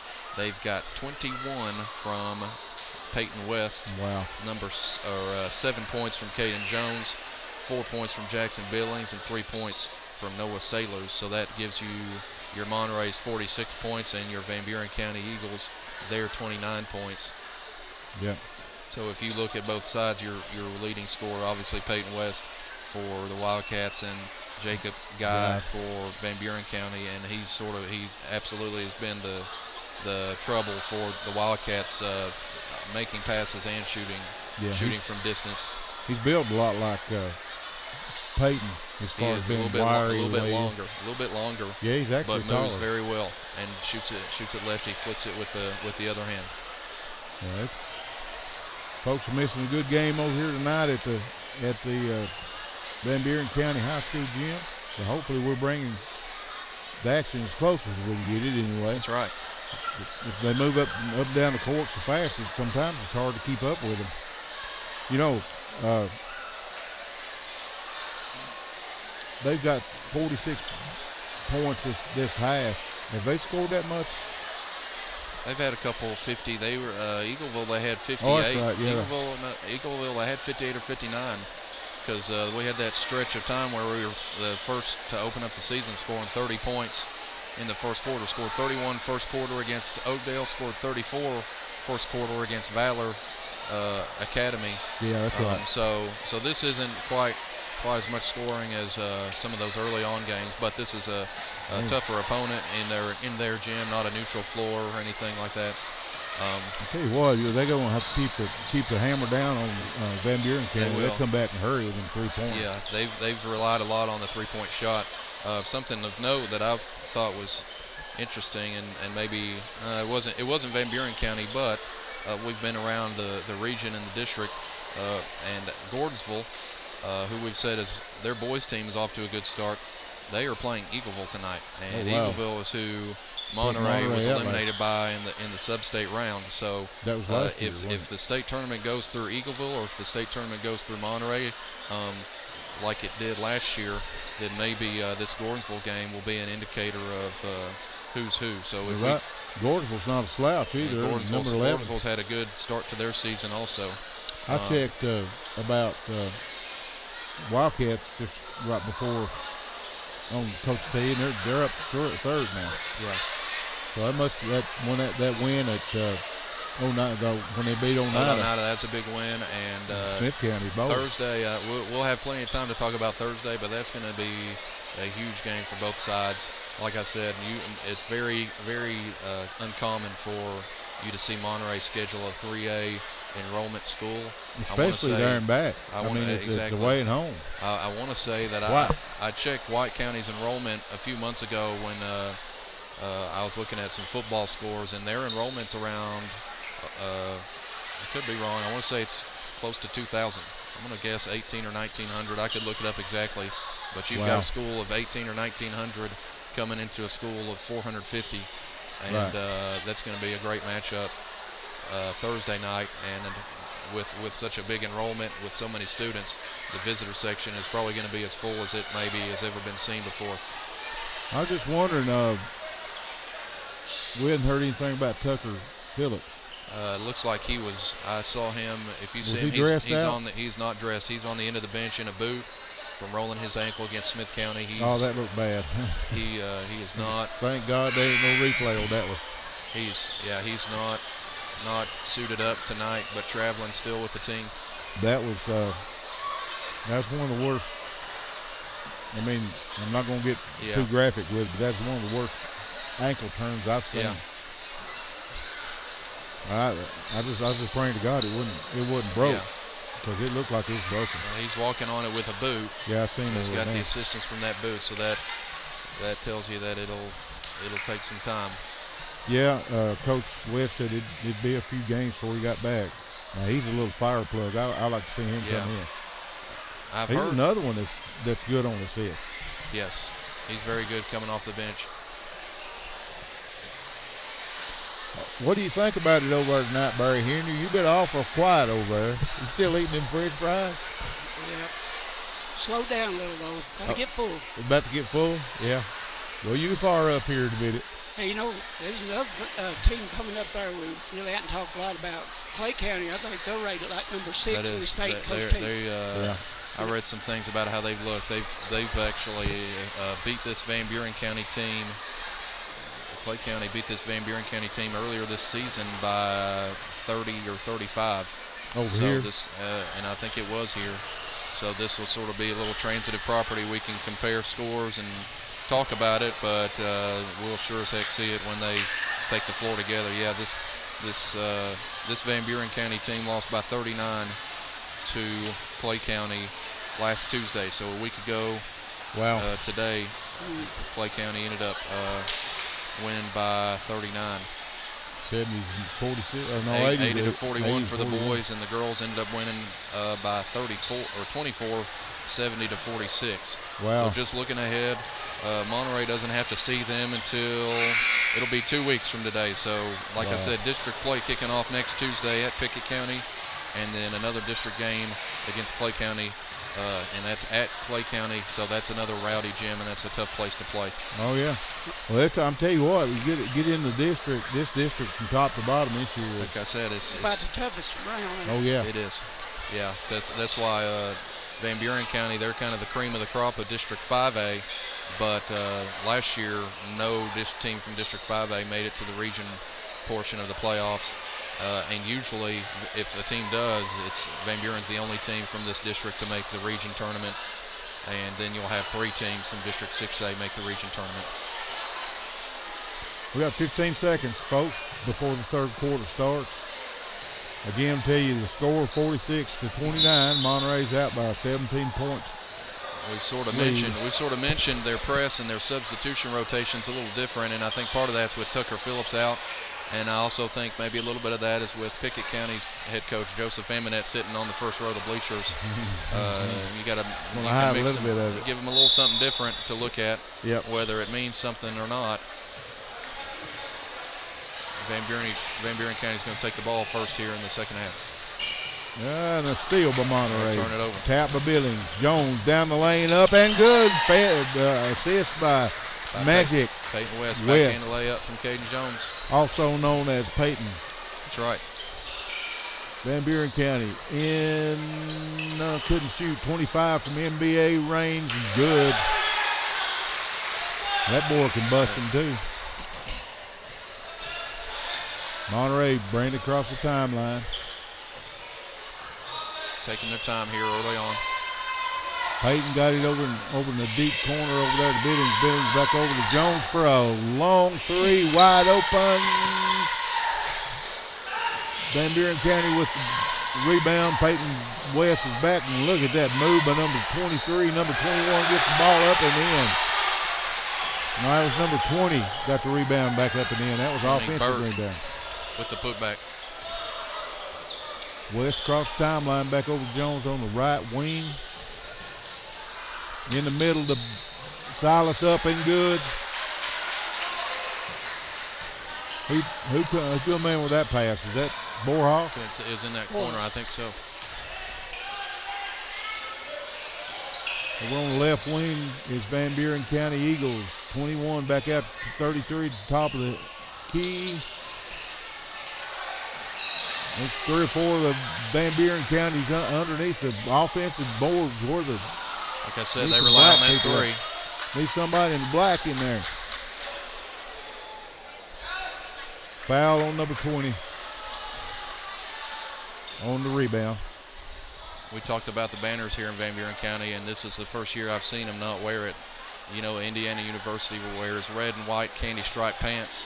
Van Buren County wears maroon and gold candy striped pants, and this is the first year I've seen them not wear that. Well, they changed the direction a little bit. Yep. Jones out front, way out front. Silas, Randolph over to Billings. Billings looks inside, nobody open. Got it stole. Number 21 picks his pocket. 21 up and in. This guy with his 12th, he makes him go. Jones up front court. No look pass. Silas was going the other way. Monterey's 14-point lead. Wildcats in a 2-3 zone. 33 deep in the corner. 25 looks at his three, no good. Billings on him. 21 over to 33, drives the lane into 25. Almost gets trapped in the corner. Back up 33 inside the 20. Gets away by Billings. Here they come the other way. Jones goes down the lane, gets mugged. He'll be shooting two. Shot no good. Kane Jones with a little hesitation there, and he might have. He come up a little game too. Come up a little gimp after that hesitation dribble. He hurt his ankle a little bit up there at Pickens County against Smith County the other night. Up good. Caden Jones good on the foul shot.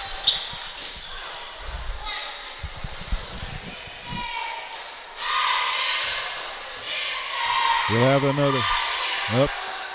No good. Off the back of the iron. 25 for Van Buren County. Up for the rebound. 33 tries to go inside. Checked out by Jones. What a feed to number 25, but it's a little bit too. Should have got a travel there, picking up his pivot foot. Turnover anyway. Couldn't handle that pass. That was a good pass. And he was open too underneath there. Just couldn't handle the pass.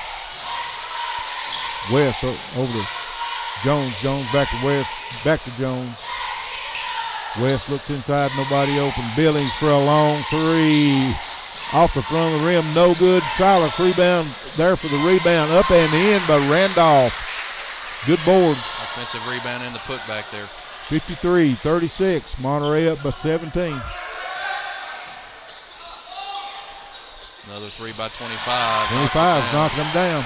He's got 9, all of them by the 3. Jones into Silas. Silas Randolph. Look at that left right there. Hook shot up and good, and he was fouled. Goes to the line, shooting 1 foul shot. I said it earlier, he's got a great left, and that's exactly what he did there. Left shoulder, lefty hook over his left shoulder, and contact. Silas eyes the basket. Monterey's up 16, and make that 17. Free throw's good. Monterey putting the press on him. Peyton and Caden Jones and Kevin Borhaus at the head of this press. Borhaus has got that 9-foot wingspan. It's hard to get it in. 10 down to 20. 20 drives the lane, back, kicks it back out to 25 and up and off the front of the rim. And West gets the ball and gets mugged again by number 20.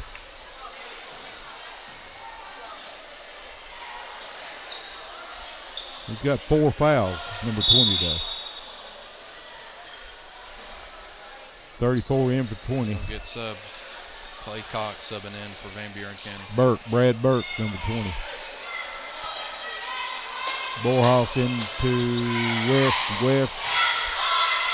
Billings for 3. Billings almost in, but rimmed out on him. 34 for Van Buren County with the rebound. Turnover. Monterey back up the front court.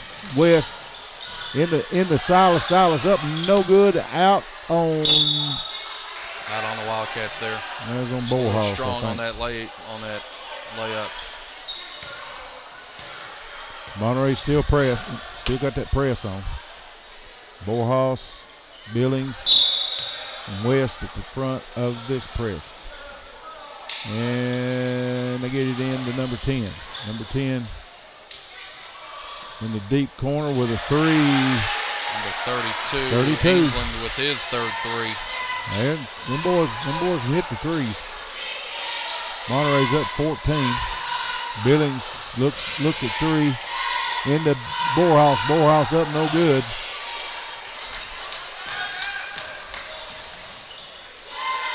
.25. Almost from half court. Yep. They rely on that 3-pointer. They can take them all day long out there if they want to. What a spin move, up and good. Caden Jones with a circus shot. Up and good. It's his 12th.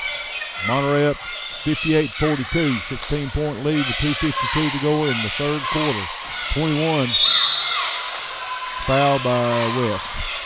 Good job drawing contact by the body there, with the body. He's a match for West. He's what makes this Eagles team go. Yep. He's going to get 2 right here. 2:47, Monterey up to 16. First foul of the half for the Wildcats. Number 21 is good. Burt Burlkamp would say, money.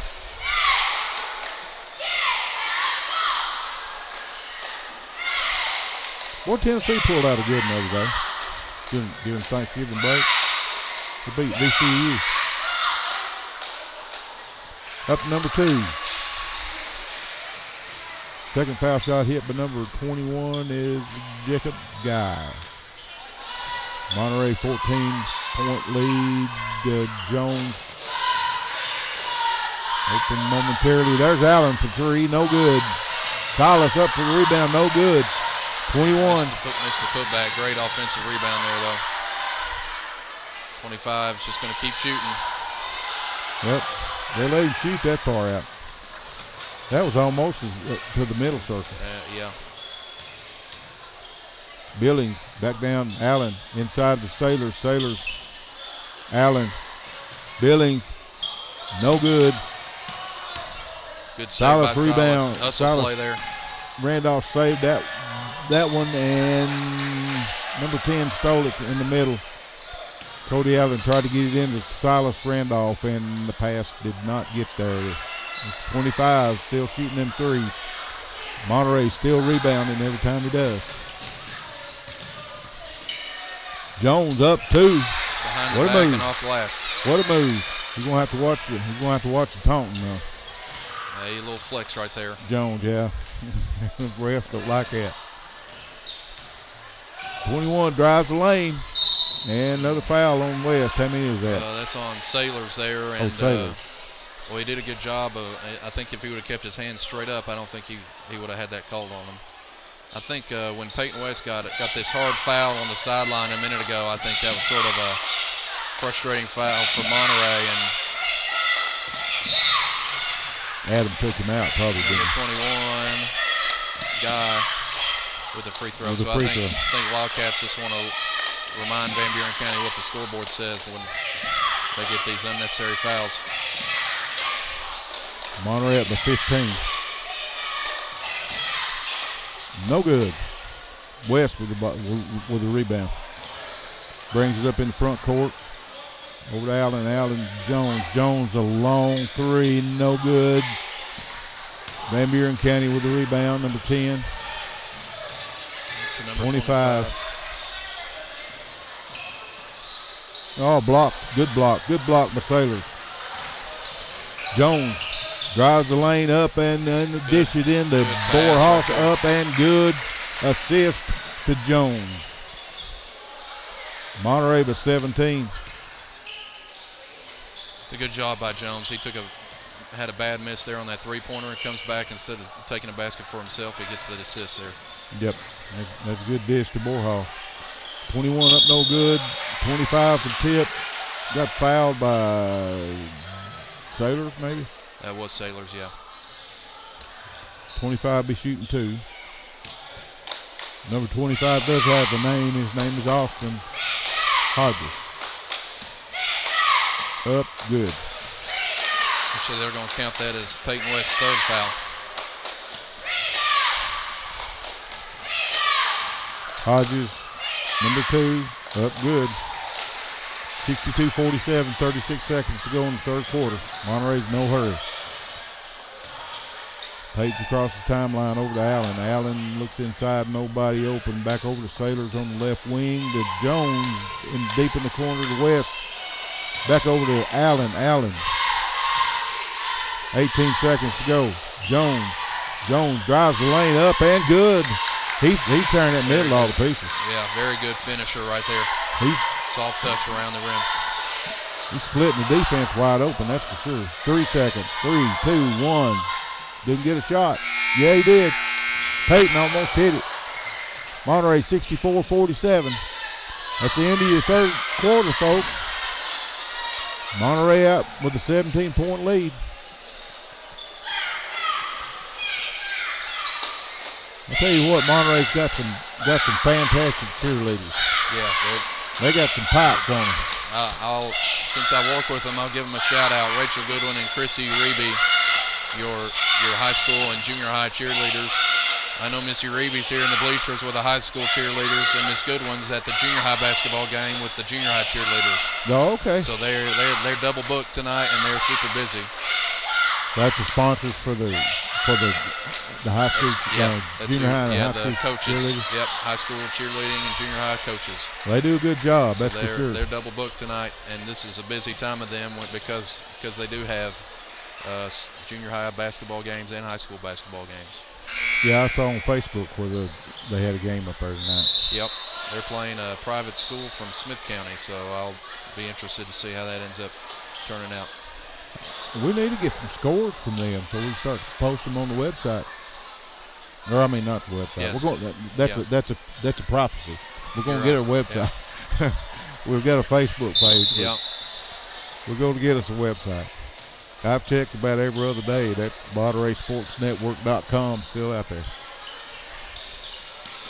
Allen into Billings. Billings West deep in the corner. Number 10 guarded heavily by number 10 and tries to split the middle, and then Lord gets grabbed, and I don't know what they're thinking. Van Buren County wanted to travel there, but he was being deflected and bobbled. Yeah, Peyton wanted a foul, and now that's there's about 2 or 3. Some frustrations for Van Buren on this inbounds. That's about 2 or 3 on his arm. Number 34 for Van Buren County. Clay Cox gets it across the timeline. 25 is Austin Hodges. He's been guarded heavily by Billings. Number 21 is man-to-man Jacob D. Guy. Guy's been double teamed. 25 drives the lane up, no good. Partially blocked by Borhaus. Billings back down on up and almost good. That's a good move by Billings. And draws the foul. Monterey up 66-47.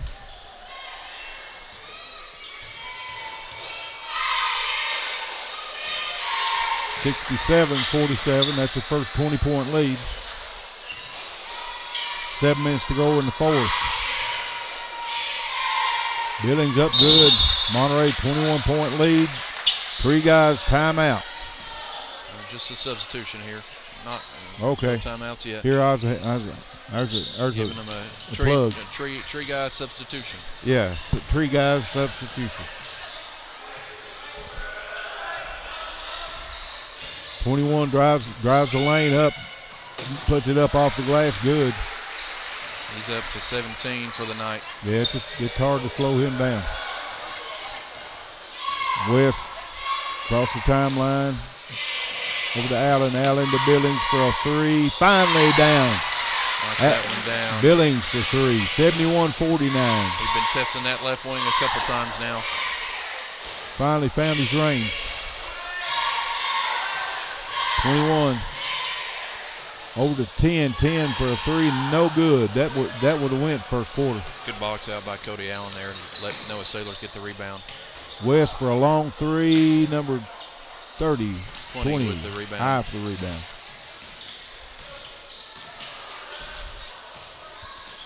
(21) long 3. Nothing but, well, it didn't hit the wood because Monterey got the ball. What a feed by Borhaus to Sailors up for 2. Great transition pass. Wow, that was a great play.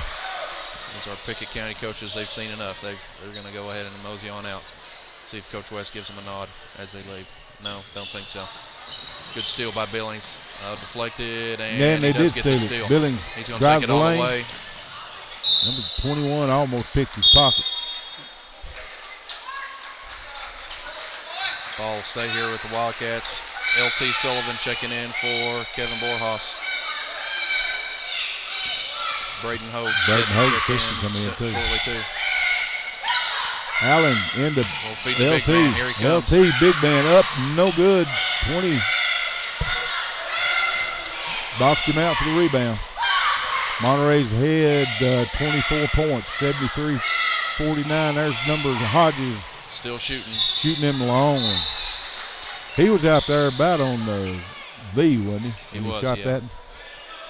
Yeah, scouting report for Van Buren for next time when they come to Monterey. It'll be 25 shooting threes, 21 shooting threes, and 21 going to the basket.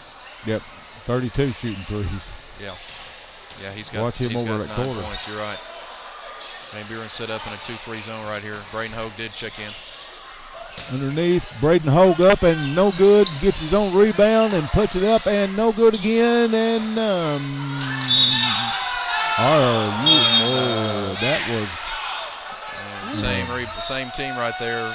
Van Buren bobbled the rebound between 2 players, but I thought the officials might overturn that. But they're going to keep it with Van Buren. Yeah, that's when the Monterey player around it. Okay. Monterey's still leading 73-49. Number 10 over the corner, good. That's another one. That's his third 3, so he's got 9. He can nail them too. Jason Stevens. Jackson Troyer is in. Looks inside. I don't know what they're pushing the back there by LT. It's going to go the other way to the Eagles, and they take a 3. Long rebound out. 33 with a floater, and it goes down. Allen brings it up across the timeline. Sailors into Allen. Allen over to Jackson Troyer. It's inside, nobody open. Allen over to Sailors with a three. Good. Bombed it. From out front. That was a confident on the shot right there. wing. That was a confident shot. 76-54. 3:46 left to go in the game. Van Buren County doing the weave. Number 33 with a jump hook. No good. Braden Hogue high for the rebound. Allen back to front court. LT. Jackson Troyer with a long three and nails that. That's one of them. That's one of them long. That's threes. another confident shot right there. 79-54. 21 up and no good. Braden Hogue, number 20, was up and no good. Braden Hogue high for the rebound. Jackson Troyer back to Allen. Allen. Sailors on the wing. Braden Hogue up, no good. Van Buren with a rebound, 2:52 to go. Monterey 79-54. Number 10 for another one. They nailed them threes. Monterey up but 22, 79-57. Now this time it is a Tree Guys timeout. And just a short one, 30-second timeout. So they're not allowed to sit down on a 30-second timeout. They got to stay standing up. Got to get in there and right back out. Yep. We're going to plug A1 Auto sales and service again. Expert auto repair, everything from battery exchanges to complicated engine repair. They are located at 12636 Monterey Highway. Or give them a call at 931-839-3013. 839-3013.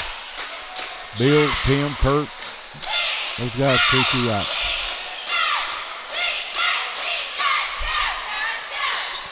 I had LT Sullivan wide open in the middle of the floor. Let's see if he's ready to shoot it next time he gets it right there in that spot. Jackson Corey over to that's a Corey White in the corner bobbles it and goes the other way to the Eagles. Eagles still got starting five in, pretty much.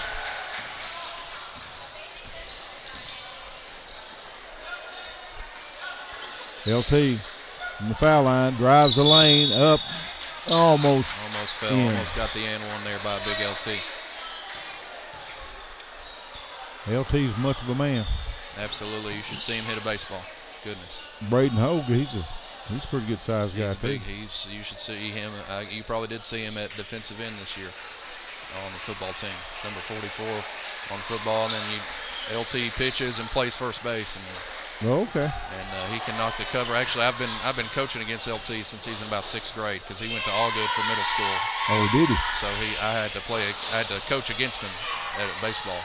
Okay, good deal. So he'll be playing for. He'll be playing for Coach Luker in the spring, but he's trying to knock down these free throws right here. Missed the first. Up with the second one's good. Falls in on the second one. 80-57. Monterey hit that 80 mark again, Coach. Yeah. That's sort of been our marker right there. Like you said, 80 points per game. Good closeout by LT. Yeah, those kind of stats are easy to keep up with. Yeah. Sailors over to White. White into Jackson. Troyer, no good.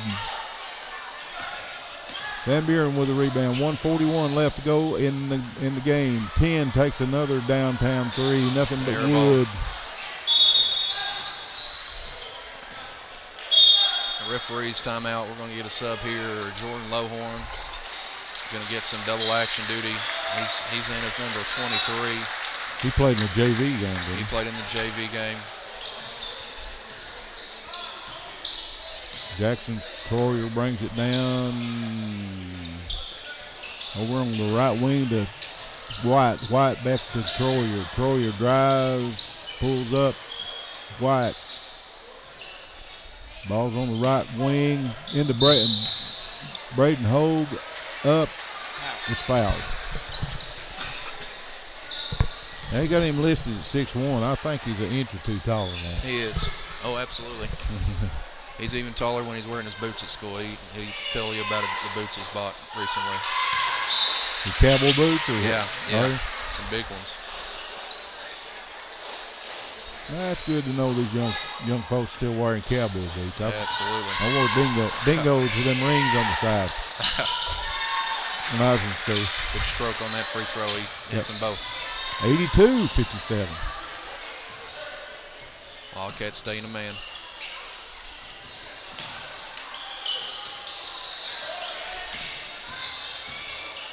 We're on the right wing. White about having a steal. And they do. Hogue almost had it. Almost gets that one.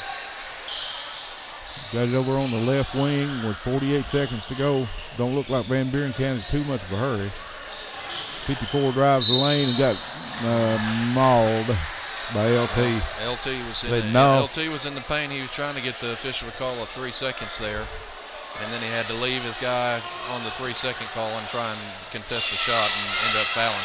And he let number 54 know not to come in his paint. 54 got a point on him, so. Yep. Free throws up and good. 2 of them up and good. 82-59. 54, freshman Tyler Burke. White over to break the hole. There's a big LT up for 2. It's a good assist there by Hogue. Saw Coach Mark Sims leaving. Probably going to go. He's got a shorter drive than all of us living in Sparta. Was that where he lived? Yep. I didn't know exactly where he lived. 11 seconds to go. Number 11 with the floater falls off to LT. LT's up over the. Push it ahead to Jordan Lowhorn, and he'll dribble the ball out, and that'll be it. Monterey, 84-59 over the Van Buren County Eagles. We're going to break for a commercial break. We'll be right back with your post-game show in just a minute, folks. At First Volunteer Bank, we're not just a community bank. We're a bank that's here for our community. We know our customers by name and treat them like family. And we're here to serve our community however we can. Whether it's teaching financial literacy in our local schools or collecting and donating thousands of canned food items each year to local food banks, we're a part of your community. If you're looking for a community banking relationship, we make it easy for you to switch because we're here to help you every step of the way, right down to a local person on the other end of the phone to assist you when you need it. First Volunteer Bank, member FDIC, equal housing lender. Monterey Foods, your hometown grocery store. From the time you enter their door until your groceries are carried to your car, you'll be treated as a valued customer. Come by and see Danny and his staff today. And remember, they have fresh cut meat daily, and check out their weekly specials at Monterey Foods on Facebook. They're located at the corner of Holly and Stratton in Monterey, or just give them a call at 931-839-2434. That's 931-839-2434.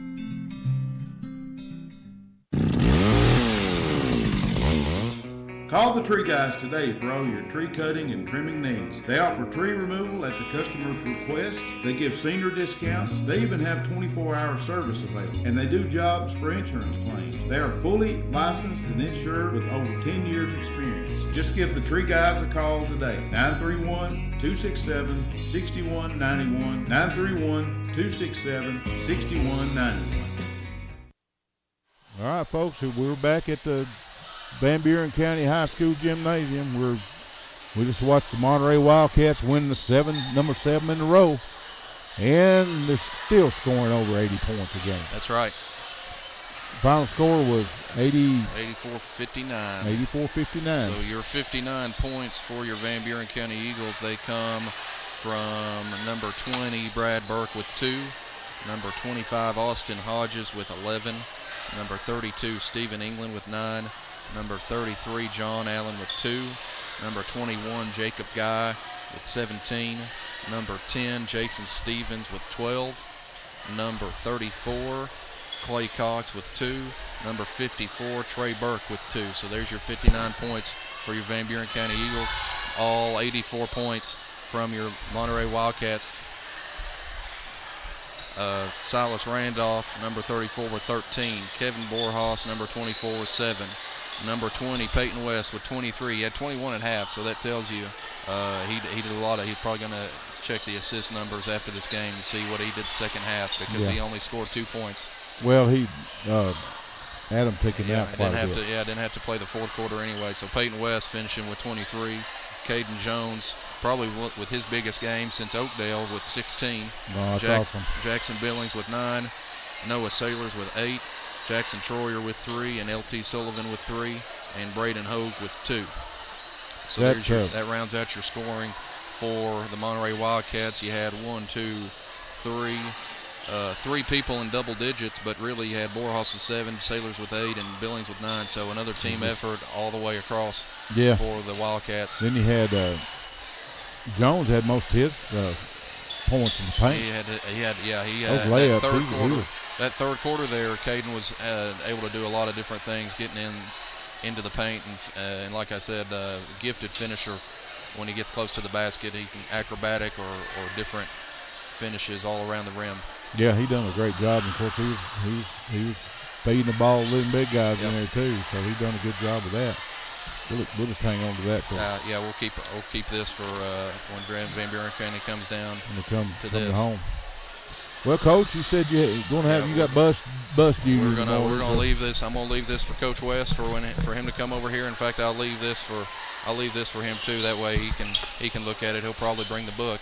But Thursday night, White County, I think it's going to be a huge crowd. At home. So it's going to be a good one. And we'll be right there, and our post-game show start at 5 o'clock. We'll be there. And the girls start at 6. Sounds good. Y'all have a good, safe drive home. Appreciate you guys. We'll holler at you later. Absolutely. Thanks, fellas. Well, Barry, we got another one in the books, brother. Yep, another one of them 80-point games. Yeah. They scored 89.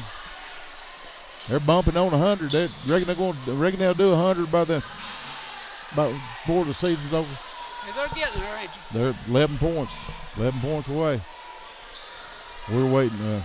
Coach West, he's out there talking with his young players out there, doing another good job. Peyton, also known as AKA Magic West, didn't play but about 2 quarters. Had 43 points. They're fun to watch, folks. If you hadn't been out and seen a game, you need to come out and watch these boys play ball, because they're totally unselfish. They want to make sure the other teammates score, and it's so cool about the assists and things, and that, I tell you what, the bench, the second team, he ain't losing a whole lot when they come on the floor. They do pretty good. Yeah, Sailors, he's probably the best 6-man we've seen, up to now. So your Wildcats is 6-7-0. The ladies, they fell short, so they're 3-4. But they're still having a better season than normal.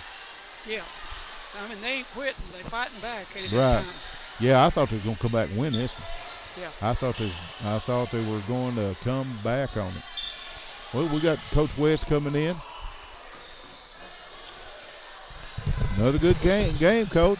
Well, we had some difficulty at time guarding people, but I thought for the most part it was pretty good. I mean, we were able to get up and down the floor, made a few shots, missed several, but several free throws, missed 9 tonight from the line. So I thought we could have done that a little better tonight. But it's sometimes tough on the road with they had a great student section tonight. Probably got after us a little bit at the beginning, and we didn't do a great job of handling the environment early. Missed some free throws early.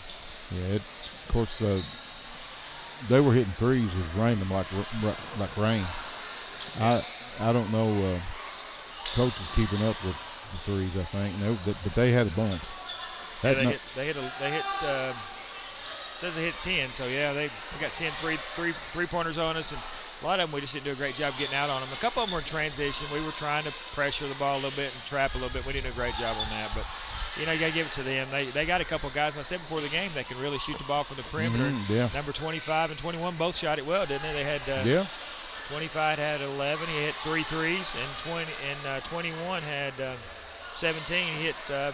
He only hit 1, but felt like, and we fouled him on 1. He got three free throws on 1. He was in the paint a lot. He did a lot in the middle. Number 10, he hit 2 or 3, and 32 was over in the corner. He was wearing it out too. They were fairly decent shots. They were great from the foul line tonight too. Yeah. Yeah, they were 10 for 11 from the line. We were 15 for 24. That's usually not very good. So, but you know what? You're just trying to get better this time of year, and everybody's trying to improve and trying to fix the things that aren't very good. And I mean, it's hard for people to look at it and say, we scored 84 and you weren't very good. You're saying you're not very good. Well, we kind of approach it as what can we be better at, and not what we are good at right now, because we want to continue to where we're at with that, but at the same time we'll learn how to guard, we'll learn how to make free throws consistently, and we want to be able to score some of those baskets around the rim. But I'm not disappointed in winning. Don't ever take it that way, but we'll continue to get better, and we'll continue to work hard on the things that we don't do well. Right. Well, the district's coming up here in about a week. Yeah, we had Coach Amonette was over there watching us tonight, scouting us out. Oh, yeah. Yeah, so he wanted to come see us. And he looked like he's writing a lot of stuff down. I hope he was writing how bad we were on defense, because that's probably what I would have wrote. But there are just so many things that we do well, Van Buren County had quite a bit of speed, especially on the perimeter out there with 21 and 20. 21's really good going downhill, and anytime he gets to go downhill, he was really, really, really good. And we bailed him a couple of times on some fouls, and he really is quick. And he didn't play the other night when I watched him play Salina, and he was hurt, but obviously he didn't look hurt tonight. So he was. I guess he's back 100%. It's good for us, because we want to see what they look like with their team. Because this is a team that's in our region. And so it could be a team we could play in. If we're fortunate enough to play a team in the region tournament, this would be this team. Yeah, it could be right here. Well, we were talking about that earlier in the ball game. That they're almost. It's almost like they're in our region. We play them about every year, don't we? I mean, we do play them every. We played this game. We've played Van Buren forever now. Like it's a game that I've kind of kept on the schedule since we started. And they actually moved out of our region when I first. A few years back, and they were in what we call the sub-state. And so if we would have ever played them, and we would have played them in the sub-state. So our teams that came out of our region would have played them in the sub-state at that time. Well, now they're back in our region, and they're only in a 4-team region, which is kind of a weird deal, because everybody in that region, everybody in that district makes it to the region tournament. They're all guaranteed a spot in the region. So that's what Whitwell, Richard Hardy Memorial, and South Pitt. Yeah. And Van Buren. Van Buren, yeah. Van Buren's won it since they've been in it, they've won it every year. So obviously you can see that's the reason why. He does a good job. Coach does a good job, and he'll continue. They'll get better. And, play them again down the road here. I don't know where. Yeah, they're coming back up home. Yeah, but it's a good game for us to have on our schedule, and it's only 45 minutes down the road, so we like that. And we had a pretty good. Once again tonight, we had a pretty good fan base here watching the game. Oh, so. I thought that was awesome. They were more over here than it was over there. Yeah, and it goes higher than that nowhere does, and it was full. Yeah. So that was awesome. I'm just so proud they're coming out, and like I keep on saying, if they're missing, they need to come watch them play. I mean, they put on the show, and I'm so proud to be part of it. I was looking here. Van Buren is January the 18th, looks like. I ain't got my glasses on, but January 18th next year. Sounds right. Yeah, we have them down in the next semester. That's next second half of the season, and part of that is just we try to do a home and away. We used to do it at the very end of the year, but that didn't work out as well anymore, so we had to go to something else. What do we know about White County? They're good. They got a guy by Grant Slatton that's being recruited by D1. So you're going to see a kid that's about 6'3", 6'4", that's a junior. Can shoot the three well. They got a couple other kids that shoot the ball well too. Winningham and a couple of our teammates from AU, and Keegan Dotson's one of those over there that we really like. And good kid. Those are all good. They're good kids. They're going to compete hard, and they've been playing. They're in the gym. They're gym rats, and that's why they're a good team right now. They're picked to win that conference, which not surprising. Coach Mitchell's done a good job. Coach Mitchell's a Byrdstown native that played many years ago when I was in high school. I know that's kind of a fact probably nobody wants, but graduated when I was a senior, won a state tournament over there with Byrdstown my senior year. So they'll play a lot of zone. If they play man, I'll be surprised. but they'll play zone 1-3-1, play some 2-3, and try to just turn this over with their length because they're going to be long, and they use every bit of it that they can. Okay. Well, it's stepping up a couple of notches too. They're what, AAA? AAA, yeah, and a good AAA team, that's for sure. A good AAA team. Well, it should be a good game. Well, be a good game. Be a good test, that's for sure.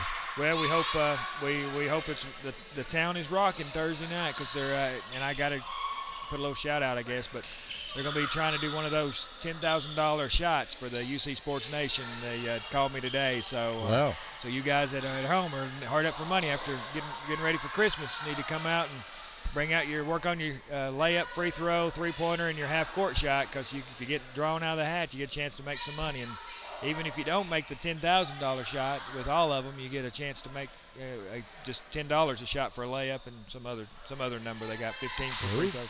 Cool. Are they going to film it? Or probably not. They'll probably film that because that's there, but yeah, we're not. We can't do it. Yeah, we're not doing the filming of the game. They're actually going to broadcast something on that game about it, but I don't know what it is. It's on the radio show or something. I don't know. But anyway, just those of you that need some money, come out Thursday night, buy you a ticket, and that way we'll get money, and you'll maybe have a chance to get some money. So it works out well for all of us. Well, Coach, I hope it's full of purple, not red burgundy. Yeah, I'll suspect they like their basketball in Sparta. They really like it down there. I will suspect that there'll be a big crowd from Sparta there, and there'll be I expect there'll be a good crowd from Monterey, and there'll be a few odd people coming around watching because that's one of those nights where most people won't be playing. So there'll be if you're going to watch a good game, I'm hoping that'll be the one to come watch. Yeah. Well, we'll be there, that's for sure. Sounds good. We like it. Coach, I appreciate you coming back and talking with us during the pregame show, and of course we're all shaking hands here. Y'all don't see that, but we're doing it anyway. That's right. So we'll be up in Monterey. That they're playing home up there, the White County Warriors, right? That's right, White County Warriors, and we looking forward to a great opportunity, and not a game that we just know it's going to be a tough challenge for us, and hopefully we'll rise up for that a little bit better tonight. But once again, I can't say thank you to you guys enough, and I can't say thank you to the sponsors in the town and all the guys who are coming. People are coming out watching these games and supporting us. It's awesome. Kids love it. I'm just glad to be part of it. We'll have a pregame show at 5 o'clock. Girls start at 6. Sounds Boys good. will start at 7. We'll see you then. We'll be right there front and center. All right. Thanks, Coach. All right. All right, Barry. About time to wrap it up and go to the house, ain't it? Yeah, about time to head down the mountain. All right, we're going to hear another word from our sponsors, and I think we're going to pack it in and go to Monterey. I want everybody to have a good evening, and thanks for listening, and thanks for downloading. Thanks for liking the page. Thanks for subscribing to the YouTube channel, and we just appreciate you, all of you. So everybody have a good evening. At First Volunteer Bank, we're not just a community bank, we're a bank that's here for our community. We know our customers by name and treat them like family, and we're here to serve our community however we can. Whether it's teaching financial literacy in our local schools or collecting and donating thousands of canned food items each year to local food banks, we're a part of your community. If you're looking for a community banking relationship, we make it easy for you to switch because we're here to help you every step of the way, right down to a local person on the other end of the phone to assist you when you need it. First Volunteer Bank, member FDIC, equal housing lender.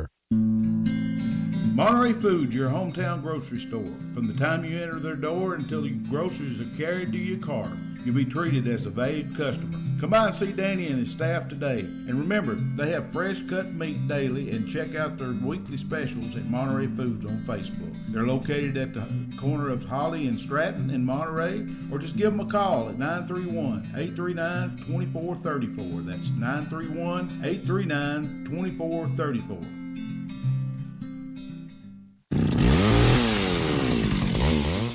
Call the Tree Guys today for all your tree cutting and trimming needs. They offer tree removal at the customer's request. They give senior discounts. They even have 24-hour service available. And they do jobs for insurance claims. They are fully licensed and insured with over 10 years experience. Just give the Tree Guys a call today. 931-267-6191. 931-267-6191.